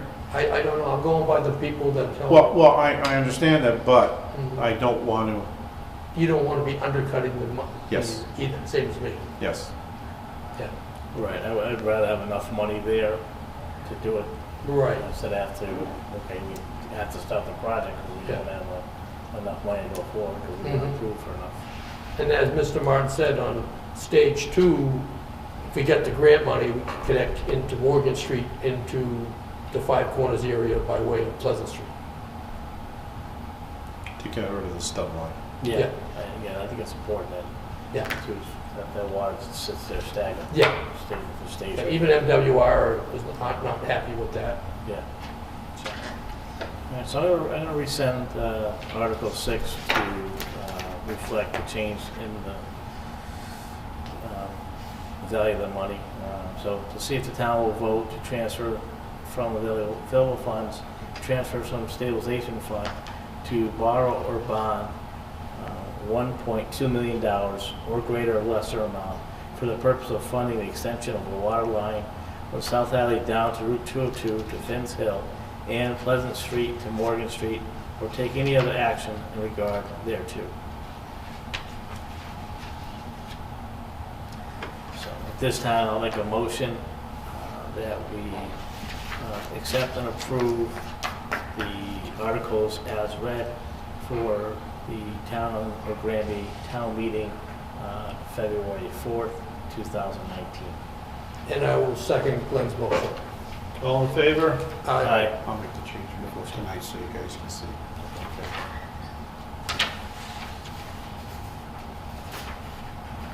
As she's breaking down the camera. I'll show you. Yeah, no. Right, the first page. But I'd rather be, upfront with the people, whatever it is. Yep. And this would give them an alternate water supply, which they currently don't have.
So,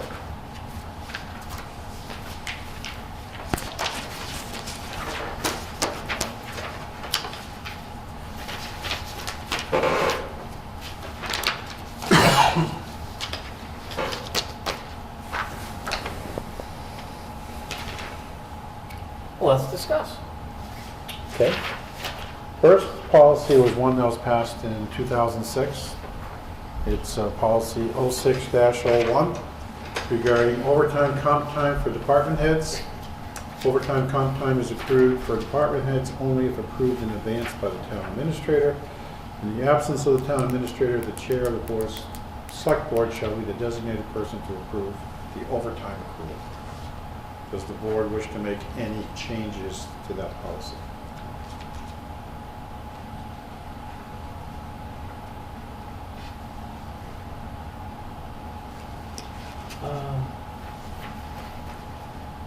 one thing I have is as far as that, if it's an emergency situation,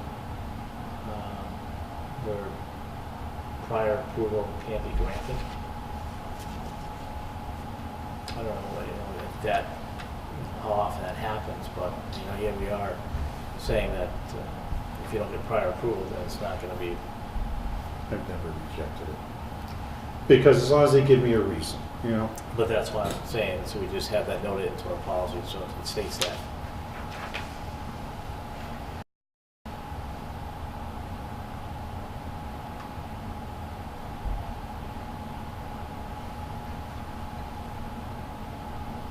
And just so it states something to that effect, that it's an emergency situation or. Well, I'd leave it up to Mr. Martin, because he's, the department heads report to him, and if he wants to approve the overtime and comp time for, it could be a report, it could be an emergency, it could be anything that he needs to have done. But again, the policy states it needs to be approved in advance. So if a situation occurs where it's an emergency situation where, for instance, the fire chief, the police chief, Dave Roche are unable to get prior approval. They can just call him on his phone, can't they? That's the way when I read it, that's the way I interpret it. They could just call Mr. Martin on his phone and get approval. Again, I'm just saying, it gives him, our town administrator, the power to, if it's an emergency situation, he's still going to declare whether or not it was an emergency situation, but. The only emergency situation I could think of, which would be legitimate, he goes belly up. And then it Goes would fall into to the the chair. And then he's floating, it's. And then it's in here, it's gonna go to the chair to do it from there. No, I'm not, but I'm talking as. Oh, in you know, I know what you're saying. If there's I just think the policy should state that, because right now, it's clear, it says approved in advance by a town administrator. So in other words, if But someone does that and it's not prior approval, then it shouldn't be approved. the only thing I would say against that would be, the only time that would potentially occur would be the end of a pay cycle. Okay? If it occurred, say, on a Monday, and they had to go respond to an emergency, they can take that time off on a subsequent work day. So there is not overtime associated due to that emergency. The only time that would occur is if it occurred on the Saturday, the last day of a pay period, or a Friday, where they normally wouldn't have an opportunity to do that, which is a rare occurrence. And that's all I'm saying. I understand what you're saying, but I'm saying over the course of 90% of when an emergency would occur, I believe that they will be able to take time off for a subsequent work day. I can agree look with at that. Huh? I'll agree with that, Chris, but the only thing, You the want point it I'm in making writing. You that- want it in writing. and- right, yeah, is and- that, so something does happen and, a request is submitted, so it happened, yesterday or whatever, and you can't, technically you shouldn't be approving it because it wasn't done in advance. This way, to me, it's in writing, it gives you, the ability to say, fine. Say no. Say no too. Well, right, now it should be cut and dried though. If it's not, if it wasn't advanced, it wasn't an advance approval, then it shouldn't be paid. I think it just gives you more discretion at that point as far as paying it. Let me That's think all. about some wording on that.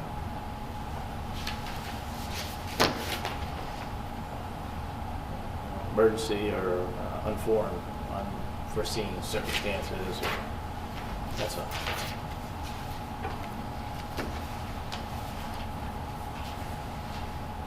Number 2 is policy number 06-02. Computer equipment and services, acceptable use policy. It's a long one. I don't think I really want to read it, to be honest with you. Basically, it outlines what's prohibited practices on town equipment and what is allowed on town equipment.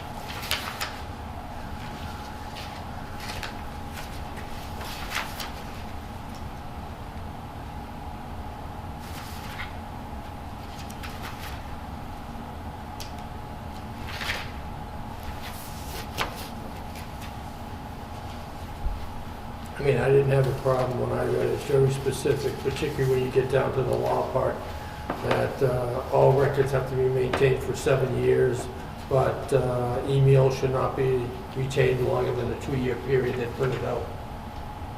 I mean, I didn't see it. To me, so past IT is very well written. It covers all the bases. It covers the laws.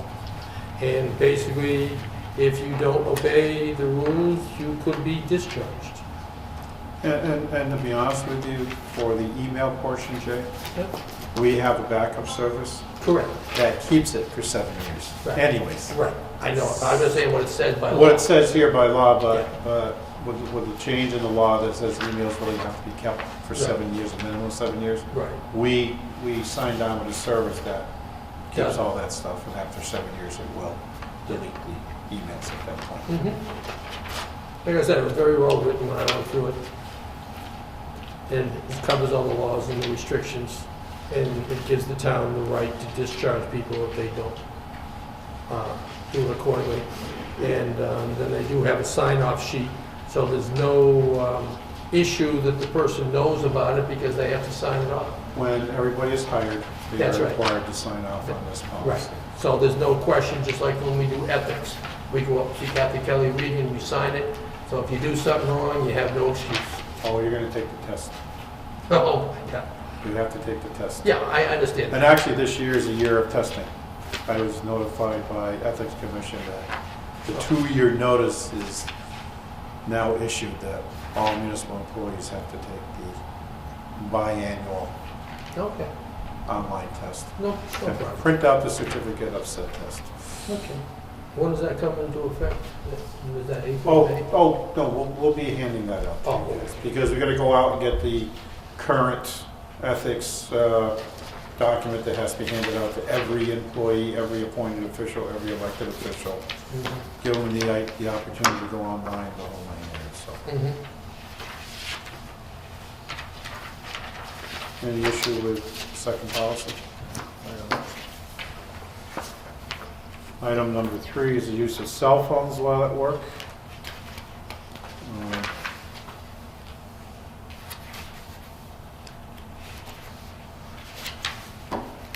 I think that's just the basic.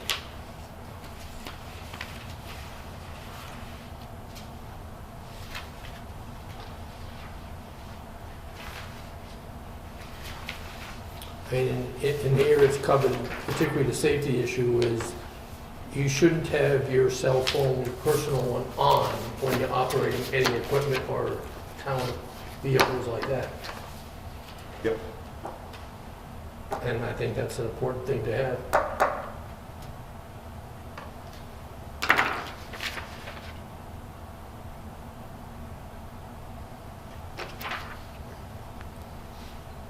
I don't have any concerns with Hmm? it.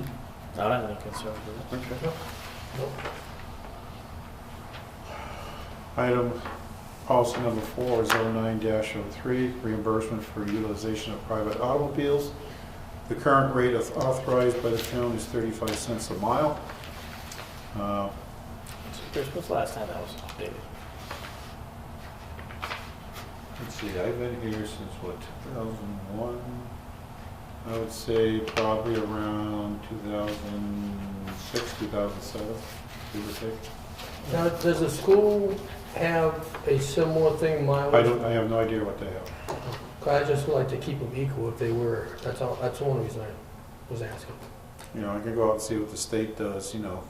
Well, we know The issue I would have, though, is if we're giving them what the federal government says they should get, then they have to get a 1099 from us. Right, which is 54 cents per mile. Right, so the question would be is, for everybody who gets mileage, then do I have to now issue a 1099 to? Mhm. Where if it's below the federal rate, you don't have to issue a 1099? Right.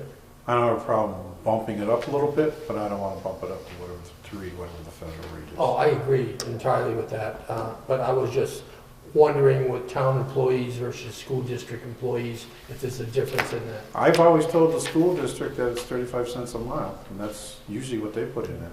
Oh, see, I have no idea. I don't see. I don't think they paperwork. have their own personal policy on that. I think they pretty much go by what the town does. Okay. Yeah, I was just wondering. I mean, obviously, Well, if you wanna bump it, obviously, fuel costs and stuff have gone up. I don't know what they were back in 2006, but they probably were right around, probably $2 a gallon. You know, maybe, you know, as far as gas goes up and down. But I'm just thinking, yeah, you we're know, getting fuel efficient models too, so. right, and we look at the other employees using their own personal vehicle. We should, you know, appreciate that as well, as said too. So I think, you know, maybe going up a little bit wouldn't. I don't think there's a lot of employees that put in for mileage. But Elected officials do. yeah, I never have. But you can tell me. For the record. But no, I think yeah, I know. I don't think it would hurt to go up a little bit. And we just talked about, you know, we went up on a lot of our fees in the town, or proposing to go up in the fees. So I think for people that are using their own personal vehicles to conduct town business, we don't have the amount of vehicles where someone can come down here and take out a town vehicle. So I think we should acknowledge that and appreciate that and compensate it as such as well. Shouldn't we have something in there, and that's what I was thinking of, as far as approval in advance on using, because now you're committing funds? You know, somebody could come and say, well, you know, I had a meeting, I went to PVPC and back. If they didn't have prior approval, they just used their POV and come back and charge the town or something like that? Well, I think it's just certain people that are authorized to put in for mileage, so those people. Well, in this thing, it doesn't distinguish who is authorized and who doesn't. Well, it's Well, part of your it's job. it's a department head. Yeah, Okay. it says all department heads. Mhm. No, the department head determines Right, if a employee in their department that's right. is required to go somewhere. So you have to rely on the department head signing off on the reimbursement request. But you said elected officials, that's why I didn't read that in there. Well, a lot of elected officials do because they mainly use their money. Like Steve Nally goes back and forth to the bank. The collector goes back and forth to the bank, things of that nature. You know, the employees, we have employees who go to annual schools or they go to monthly meetings or things of that. But the department head has to sign off on the reimbursement request. So I'm relying on the department head / elected official Mhm. that they are Yeah. stating that, yes, that did occur. Because when the auditor comes in and the auditor questions it and they find out there's been some falsehoods put out, it's department head or the elected official who are, because I have to rely that they're telling me the truth. If they're not telling me the truth, they're the ones who go visit Glenn, not me. But I don't have any problem with the department head. I was thinking elected officials, but they weren't even mentioned in here. That's the only reason. But they're a department head. He's an elected official of the department. Collector, she's the head of the collection department. Steve Nelly, he's the head of the treasury department. Even though he's an elected official, he's still a department head. He's the one who develops the budget. He's the one who submits the budget. Okay? He's the one who is responsible for making sure they stay within the budget. That's, to me, is encompassing as a Okay. department head. Okay, Okay? yeah. Instead of saying, well, it's just Al Wishart, it's just Chief Mitchell, it's just Dave DeRozier, it's just Chris Martin, it's just all the appointed officials. Anybody who's in charge of a department and in charge of a budget is a department head, in my Okay. viewpoint. Okay, if you put it that way, I will agree. I just, when I read it earlier, and then the discussion brought up elected official, it just didn't ring that because it wasn't in there. Yep, no, that's okay. Now, what do you want to increase it to, Glenn? I think we should go up to 40 cents. Effective July 1? Yeah, yeah, plan on next year's budget. Yeah. I mean, it's not, it's just, again, it's showing appreciation of people that have taken their own vehicles to conduct town business.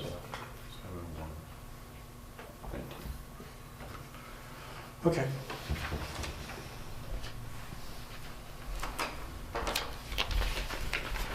Next one is 09-04, staffing during adverse weather conditions. basically, we have the essential personnel, and we have the non-essential personnel. By right, any town building should only close if determined by the town administrator that an emergency condition exists in which non-essential employees should not be required to remain or report to their work sites. The problem I'm having is, on some of this, is elected officials close their office without going through the town administrator. So that's becoming a concern for me, is someone doesn't want to come to work, they feel it's too slippery for them to come to work, and so they'll close their office. Or they'll contact an elected board, assessors, or library commissioners. They'll close their building without going through me. And that's a problem. I think it is, because when you close something, public building in town, it's advertised through the news media, and if it's not being advertised, it shouldn't be closed. Right, okay. And that's the concern. I try and keep us open as much as possible, Mhm. and I will admit that. There's been times where I've seen surrounding towns close, and I'll stay open until at least it starts to snow or it gets to about 2 or 3 or 4 inches in the middle of a blizzard and say, go, okay? Because we're here for the people. We're not here for ourselves. I know other communities, they close when school closes. That's their policy for snow. If the school closes, then town hall closes. I can't go by that type of a policy. No. Right, That's- particularly, You know, That's more toward for the safety of the children Right. versus anything else. my biggest thing is I have a team. I have the fire chief, I have the highway super, I have the police chief, I have the council and aging director. We counsel, we have our little war council on occasion to determine whether or not we need to close before the storm is coming. I'm up at 4:30, 5 o'clock watching the Weather Channel, trying to figure out, should I close or shouldn't I close? We have a phone tree that we put in place for those type of eventualities. That's the procedure we should have, because then it falls on my shoulders. I'm the one who gets blamed if it doesn't snow. Okay? And we closed. Well, remember there was that Yeah. storm where all the surrounding communities closed. I stayed open. We were supposed to get, 8 to 10 inches of snow, and we Yeah. got 3. right. Okay? Everybody around us was closed. I was open. Because I didn't believe that we were going to get that much. Even though I do have an assistant emergency manager feels we should declare an emergency after the first snowflake, but It is a tough area. Just off the subject, I forgot to ask when we did the IT, who's the IT administrator? Is that you too?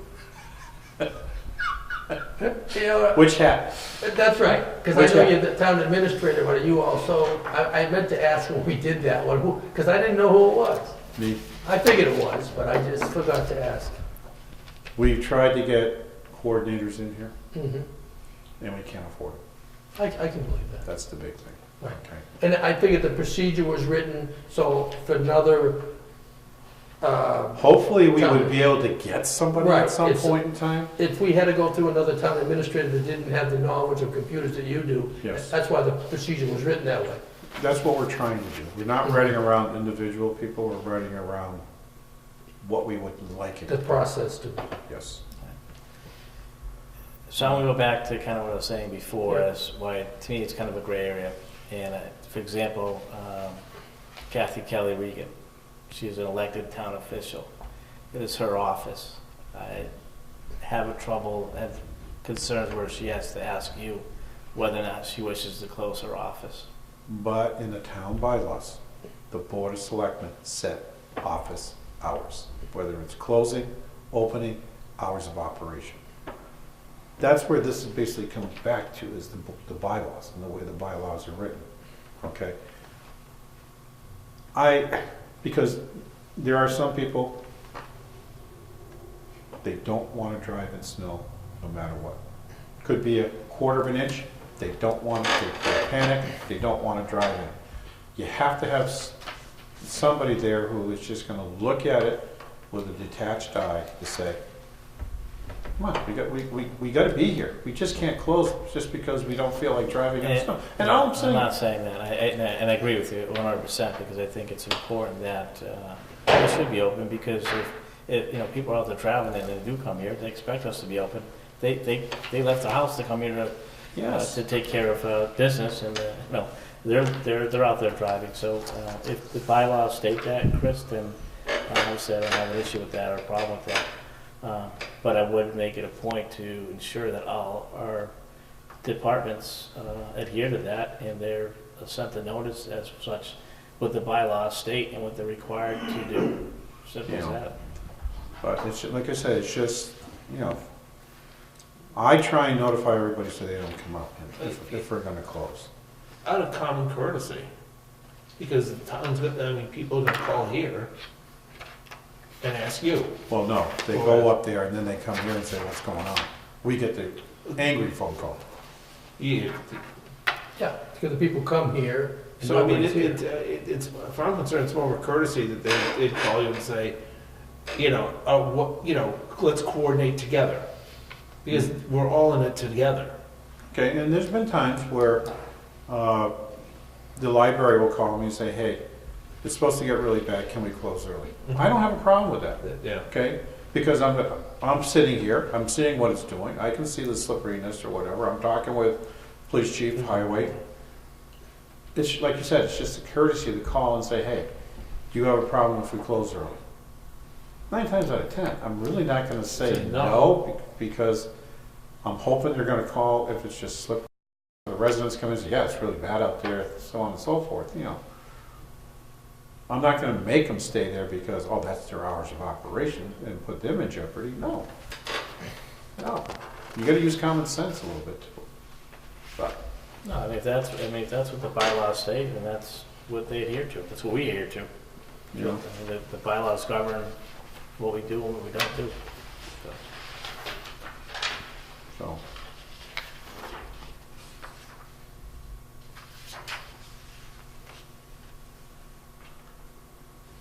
And we have the winter storm policy.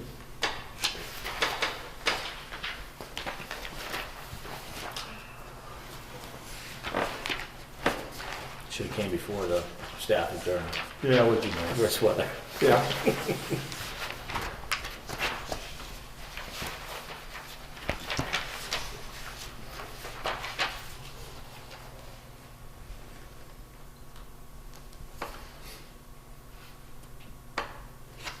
I've read through this.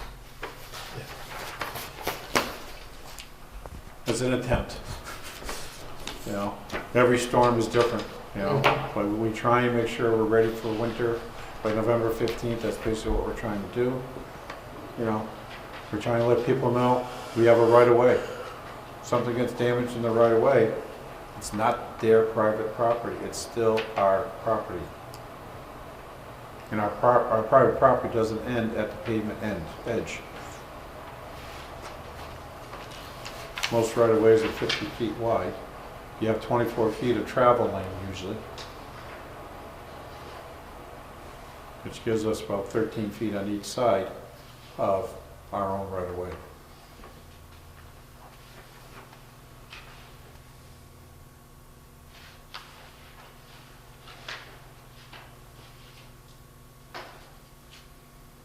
I don't have a problem myself.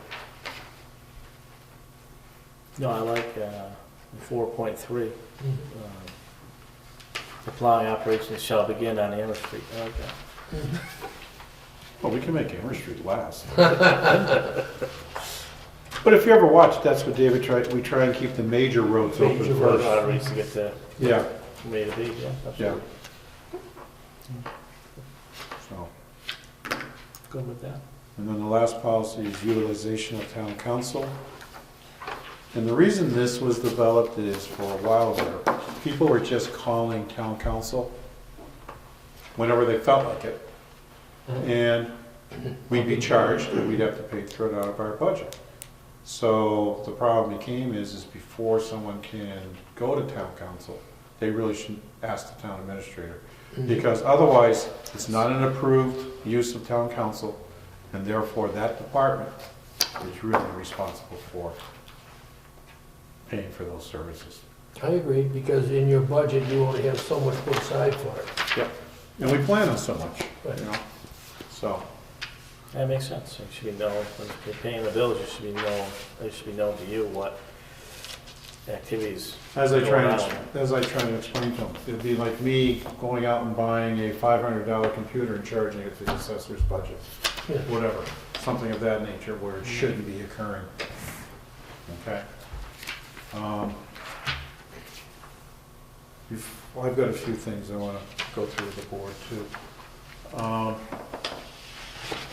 Last month, around the 18th, we had received a letter or email from Pathfinder asking for a letter of support for their proposed plumbing program.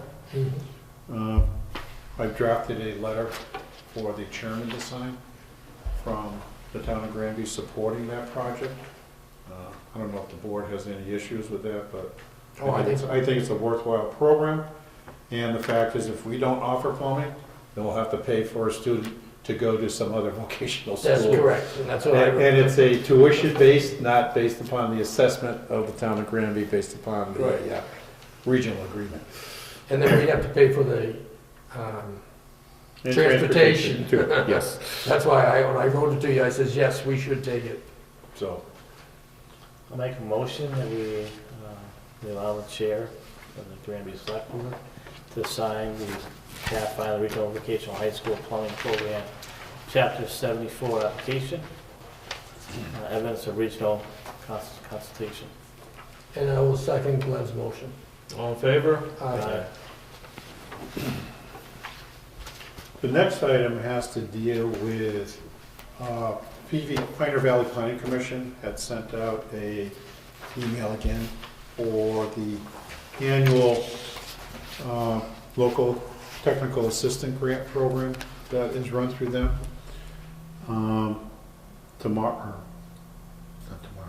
Thursday. Wednesday is the deadline, I believe. Yeah, to me. Yeah, I think Wednesday It's is the deadline. Thursday's the deadline, Friday they're making the decision Okay. who gets it. Basically, what we were planning on doing is, as part of our MVP assessment and trying to address the comprehensive wastewater management plan issues that were developed, what we were planning on doing is applying to PVPC to try and do a region-wide study regarding drinking water and the raising water tables and the issues of potential contamination of drinking water due to leach fields not being able to properly handle what they're supposed to do, but contaminating our water supplies. And stormwater drainage, we And just seen it. stormwater and the impacts of droughts and, about interconnections between the various waterways and so on and so forth. And we'd like to be able to do that on a region-wide basis, with us being the lead community. And what I'd like to do is have the board authorize the chair to sign our request for DLTA assistance for 2019 with the Pioneer Valley Planning Commission. Or at least put an application in for funding of said project. I'll make a motion that we have our chair of the select board sign request for the DLT assistance program. And I will second Glenn's motion. All in favor? Aye.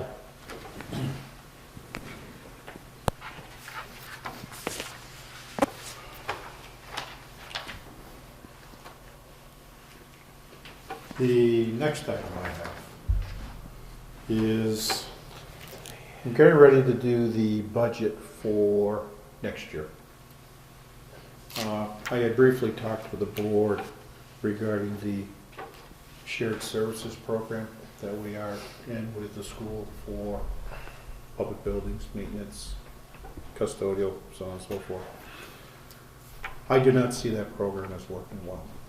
I've been dealing with the personnel board and trying to figure out how we can address that situation. We've talked about potentially seeing if the school would be willing to put all building maintenance inside the town budget, whether it be custodial supplies, repairs, maintenance, so on and so forth.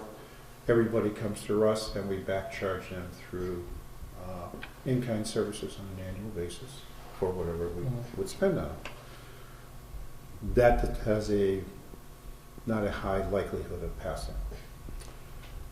So, based upon that, what I am proposing is that we rescind acceptance of the Mass General Law that allowed us to do shared services, and then to turn around and hire a building maintenance person, a full-time custodian to replace our part-time custodian, and 1.5 grounds people.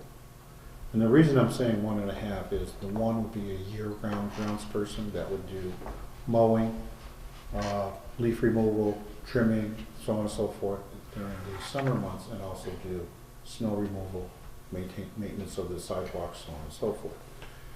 The half-time position is, last year we had complaints from GAA and the Parks Oversight Committee that we weren't properly maintaining the ball fields at Brown Allison or Dufresne Park.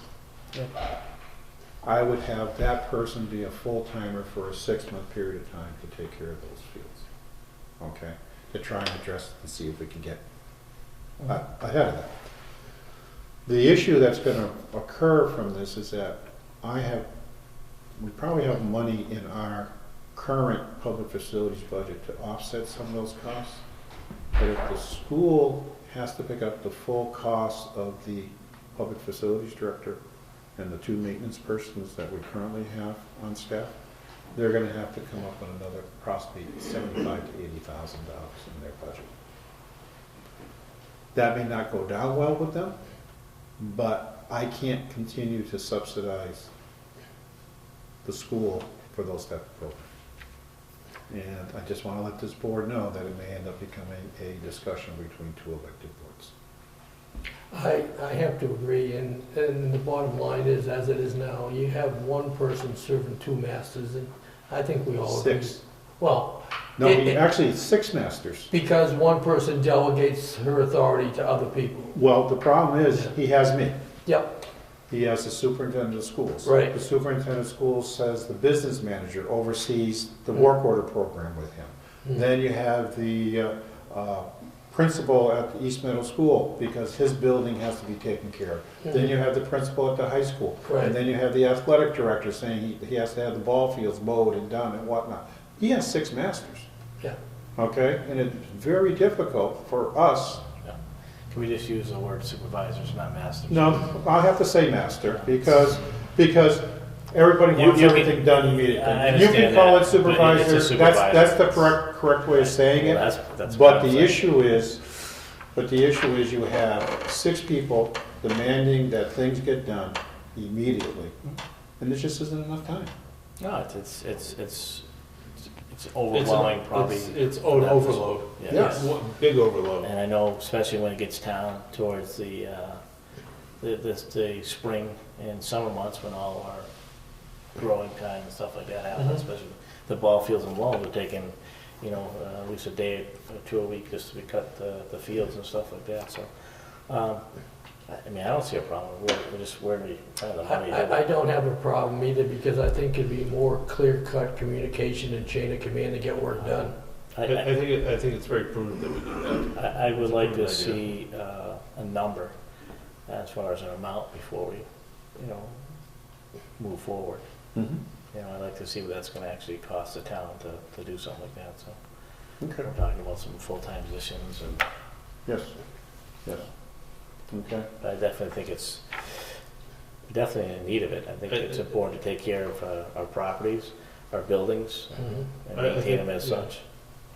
I think we're improving them immensely, and we've got some nice buildings in this town. I'd hate to see it go to the wayside because we don't have enough staffing to maintain them and keep them in the best shape we possibly can. But Like I said, I want to bring it in front of the board. I want to, as I'm getting ready to do budgets for next year, I want to be able to put some numbers together for the board. And as part of that, then I can develop what the potential impact would be for the school, to be honest with you. Okay. Last topic I want to bring up is something I rarely talk about on camera, is the fact of the way it always seems that when something goes wrong, it's the town accountant or the town administrator who's blamed. That goes back to that last meeting with the school committee. At school committee meetings, the business manager turns around and says he can't do his work because the town administrator or the town accountant isn't giving him the information.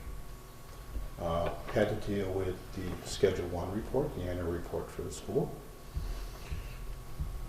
I have a problem is that the fact is before that meeting occurred 2 weeks ago, that he had been in here multiple times, never said a word to me that he was looking for anything. There's a problem there. But he goes on camera at their meeting and is turning around and blaming me for him not being able to get the report in time. I have forwarded an email that had been sent between Mr. Scanlon and the school committee that was asking for a meeting of Mr. Tarquini, Mr. Everin, Ms. Stanton, myself, and him. I wasn't part of that email. I forwarded and asked them, what happened? No response. But yet it's always my fault. It's always this side of the pond that is at blame when something goes wrong. And I'm getting tired of it. I'm really getting tired of it. You know, the fact is yes, there is a thing. There's communication from the other side too. It may be part of their blame too, okay? Regarding the information, I approved, I had sent them. I had sent their business manager the end of year numbers in August. That was never brought up, was it? Nope. Okay?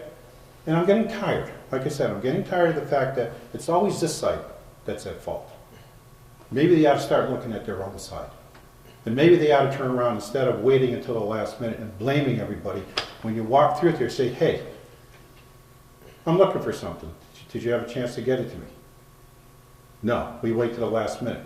We wait until the state is threatening us with loss of state aid, and then it's a big to-do. And they want to come in here and they want to get on their high horses and blame everybody on this side. I'm tired of it. I really am tired of it. I know this board is supposed to be meeting with them and the finance committee. Maybe that's the place to have that discussion.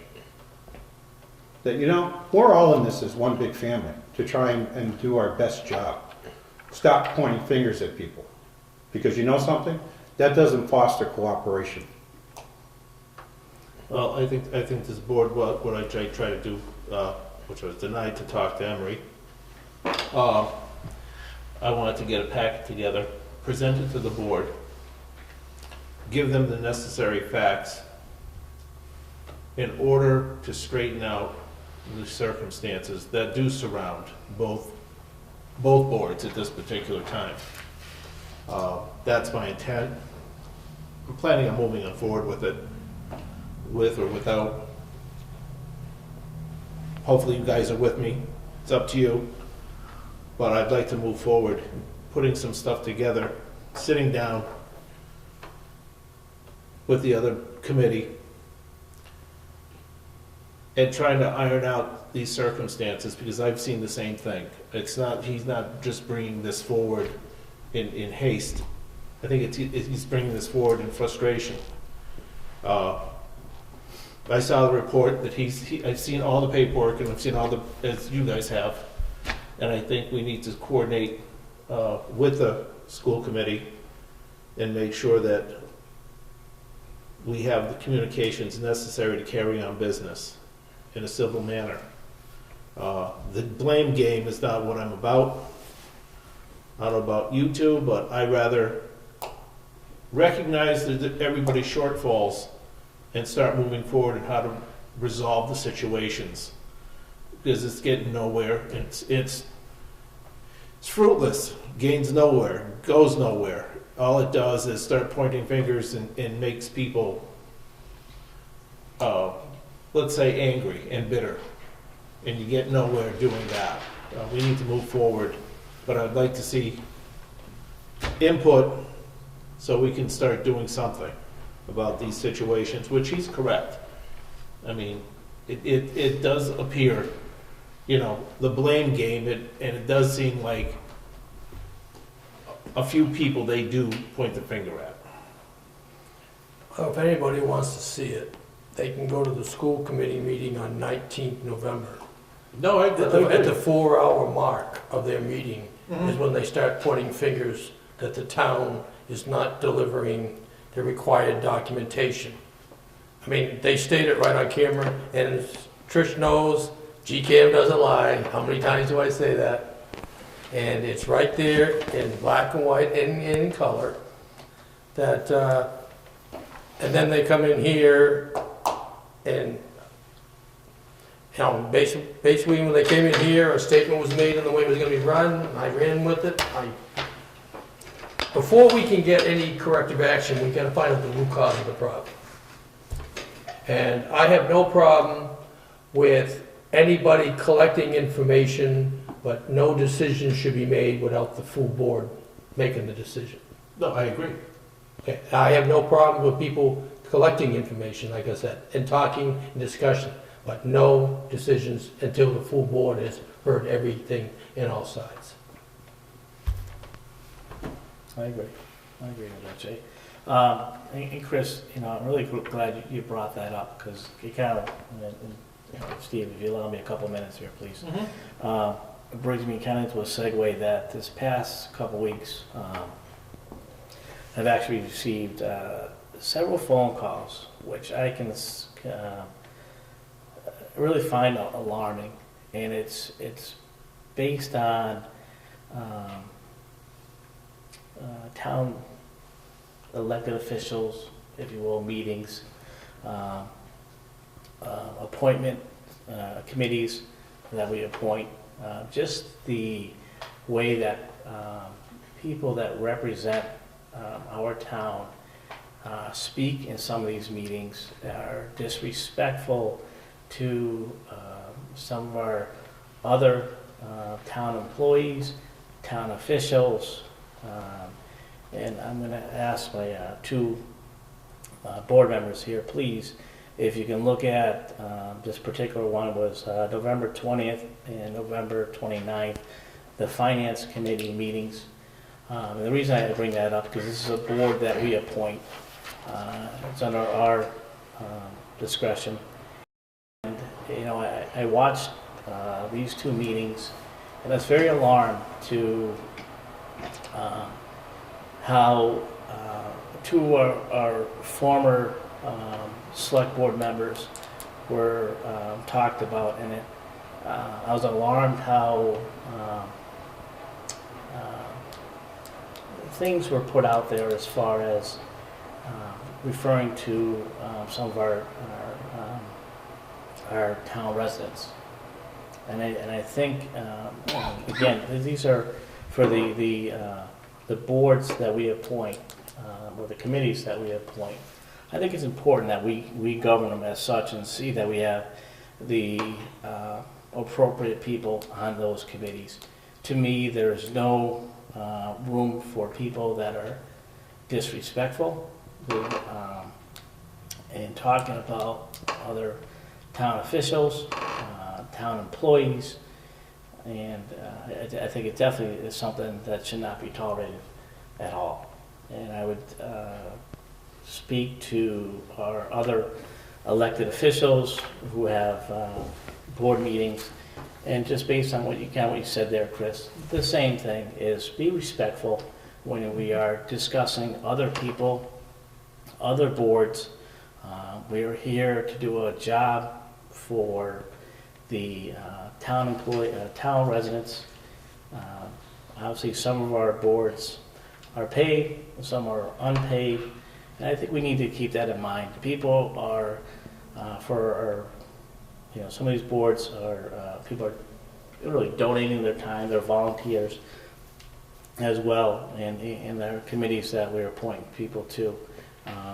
As well, they donate their time, are volunteers. And I think it's important that we show them the respect when we're discussing individuals. And I know the chief is here, the fire chief is here, and police chief, I know when I go back and we talk about and I'm not picking on the finance committee, but however, there are two things that I saw that was brought to my attention and that really bothered me. But I go back to, again, over a year and a half or so, there was a meeting that the fire chief had with the finance committee. And I was very alarmed just by the way he was treated at that particular meeting. And I think it's important that, again, that the committees that we appoint, to make sure that the people that we appoint in these positions are doing the job that we expect them to do and are adhering to proper conduct and really supporting the town mission. And I think that's important. So, Chris, it does piggyback on kind of what you were saying there too. And it is, it seems to be an ongoing thing that we hear from a lot of the, I don't say a lot, but some of the town residents. And I think we need to do our part to make sure that we are remaining professional at all times. I think it's important. So. But I'm just saying, I try and do that on camera no matter what. I know. Okay? I may have a private conversation with you that I say other things, but on camera, I am respectful of everybody. That's why I shut down. Yeah. Because I wasn't going to get into an argument that night. It wasn't worth it. Okay? But please be advised that the day after that meeting, I spent 10 hours working on that document, and I spent another 2.5 hours the next day working on that document. And then I presented that to the business manager that he accepted. He didn't get back to me and work with me on that. No, I know. Okay, saw the emails. but I'm just saying, it's garbage. For the record. Okay, it's garbage. So if I'm the type who's not gonna be the type to help out and work together, why would I spend that amount of time working on that one document? And I said, Chris, And I appreciate your comment. I really did. Okay? and that's a perfect example that I'm talking about. Something like that, there's no need for that. That could be a phone call or to someone or something like that. But again, we expect everybody to be professional, and everybody has, if you will, a supervisor or someone they answer to. Yourself, you answer to us, and we answer to obviously the voters and residents of Granby, but also other committees and elected officials as well. So, but that's exactly the point I'm making. And people, they watch this and they watch the town meetings or town board meetings, and they get frustrated. As well as myself, I watched it and I was really upset just by it, the way they talked about people. And I said some are former elected officials in town, even if they weren't, they're town residents, and it's just, to me, it's it's alarming. It's unacceptable. It really is. That's not what they're for. They're not there for that. I'll leave it at that. Okay. Thank you. Thank you for your input. Appreciate it. No? What would you like me to say? I already No, said, I'm just- I already just making stated sure the date and time on the tape, I know. that I'm just- incident Mr. Martin's talking about. No, I'm just making sure that, you have any more to say, fine, do it. So at this time, I'll make a motion that we move into executive session. Nope. No? We got one more item, Mr. Martin, the letter. To you. Oh, I thought, It's up to you. oh, it's up to me. We had on the 2 January, we had the large-scale solar, the hearing, for the public hearing. Moratorium. For the moratorium. Yes. we're trying to follow the rules exactly as Massachusetts general law and the lawyers tell us to do. We have a letter here now to sign by the chair of the select board that's going to the planning board, letting them know that our decision to move forward, so it's similar to the letter that the select board sent to the planning board when they did that marijuana moratorium. We're just trying to follow the rules. The only difference in this one is, this one does have a statement of paragraph 5.99, because the solar bylaws are written in there, versus the marijuana one didn't have a quote because there were none. Right, yeah. So with that being said, the statements in here is exactly the same, word for word, as it was for the public hearing. Okay. Okay, so The concern of the attorney, just so you know. you need to sign this. No, Is the fact make that a motion. when we did the marijuana moratorium, Yeah. we did not have any zoning bylaws Yep. or any general bylaws on the books. The issue with this moratorium becomes, we, in order to become a green community, created a set of zoning bylaws outlining how large-scale ground-mounted solar installations were to be built. The problem is if we get into a confrontation of general versus zoning bylaw, we don't know how the courts would interpret it. Does general bylaw trump zoning, or does zoning trump general? So, what we're asking the planning board to do is, at the same time that we are addressing the moratorium on the general bylaw, that we're making an official request of the planning board to review and consider the moratorium under a proposed section from the Board of Selectmen. Okay. Okay, and that's all we're trying to do. We're trying to seal a hole that could potentially create a problem for us, okay? And we all know there's a lot of money to be made with solar fields at this point in time. As Jay mentioned, there's been people from Africa, South Africa, putting in applications for large-scale solar projects in Massachusetts. That's how much money is to be made. And we just don't want our town to be deforested for the sake of solar fields, and that's what we're trying to do. and that's why, when I talked to Mr. Martin this afternoon, we were working on different things, and we talked, and this is from Michael Judge, he's the director at Department of Energy Resources for Massachusetts. And if you remember on 2 January, when I gave out the rules, regulations, and all that, the new regulations became effective 26 November 2018. And I'm going to quote this because everybody here has that copy, but nobody on GCAM has a copy. On the first sentence, the Solar Massachusetts Renewable Target (SMART) program opened on November the 26th of 2018 and received over 2,500 applications for approximately 629 megawatts of total capacity in the first week.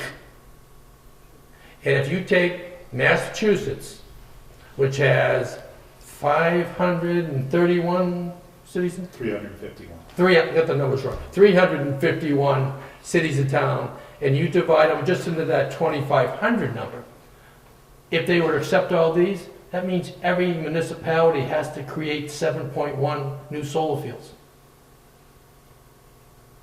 This is a big money maker, and the money's leaving the state.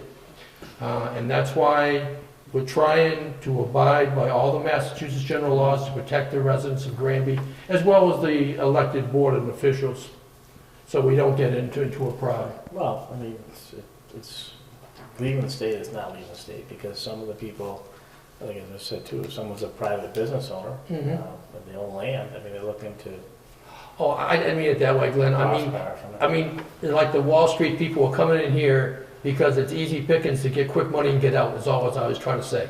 I wasn't picking on any resident or anything like Yeah, that. no, I agree, people are just, no, it's, They're just going where the money is.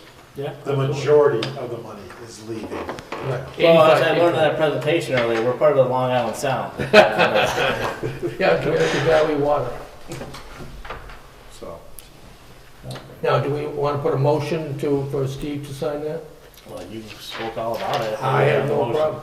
I will make a motion that the chairman of the Board of Selectmen signs the letter going to the planning board.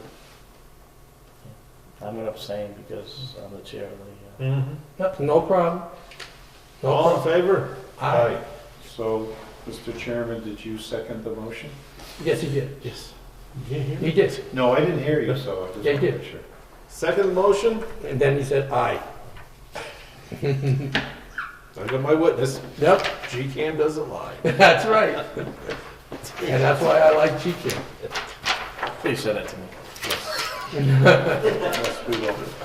And it's word for word out of the public hearing. But I'm just trying to dot the i's and cross the No, t's. that all makes sense. And before you go, the only other thing I have is we have the annual report, campaign finance report, Oh, that's due to the Commonwealth of Massachusetts.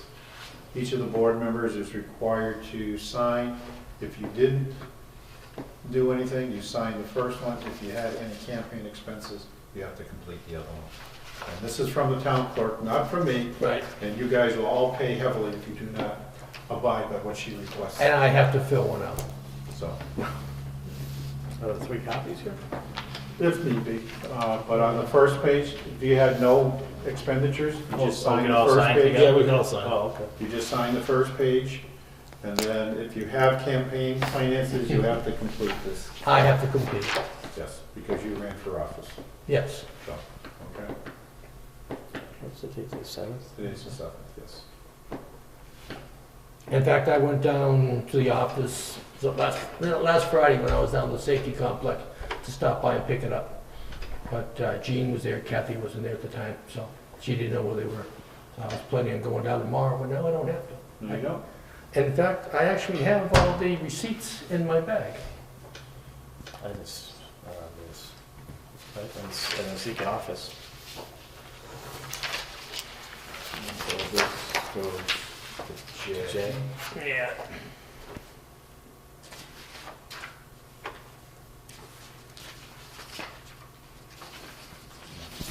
She probably figured only one of you expended money, so.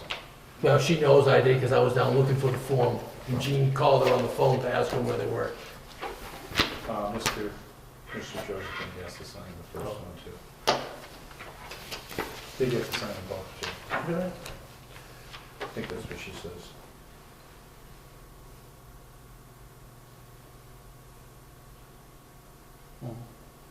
Well, see, I can't sign because I certify I have not received any contributions, Okay. made any expenditures, and I did. If you need to sign, I'm sure she'll get it. Oh, I guarantee she will. Because like you said, I bought the signs and everything like that, and everything else we headed up. That's it for me.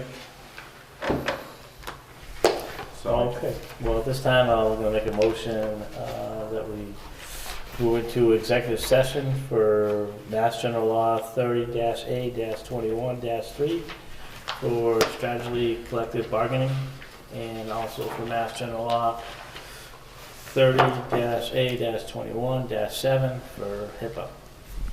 I will second Glenn's motion. All in favor? Roll call, roll call. Oh, that's right. We'll only come out of executive session to close our normal meeting. Yes. Shinaki, aye. Sexton, aye. Joyce, aye. no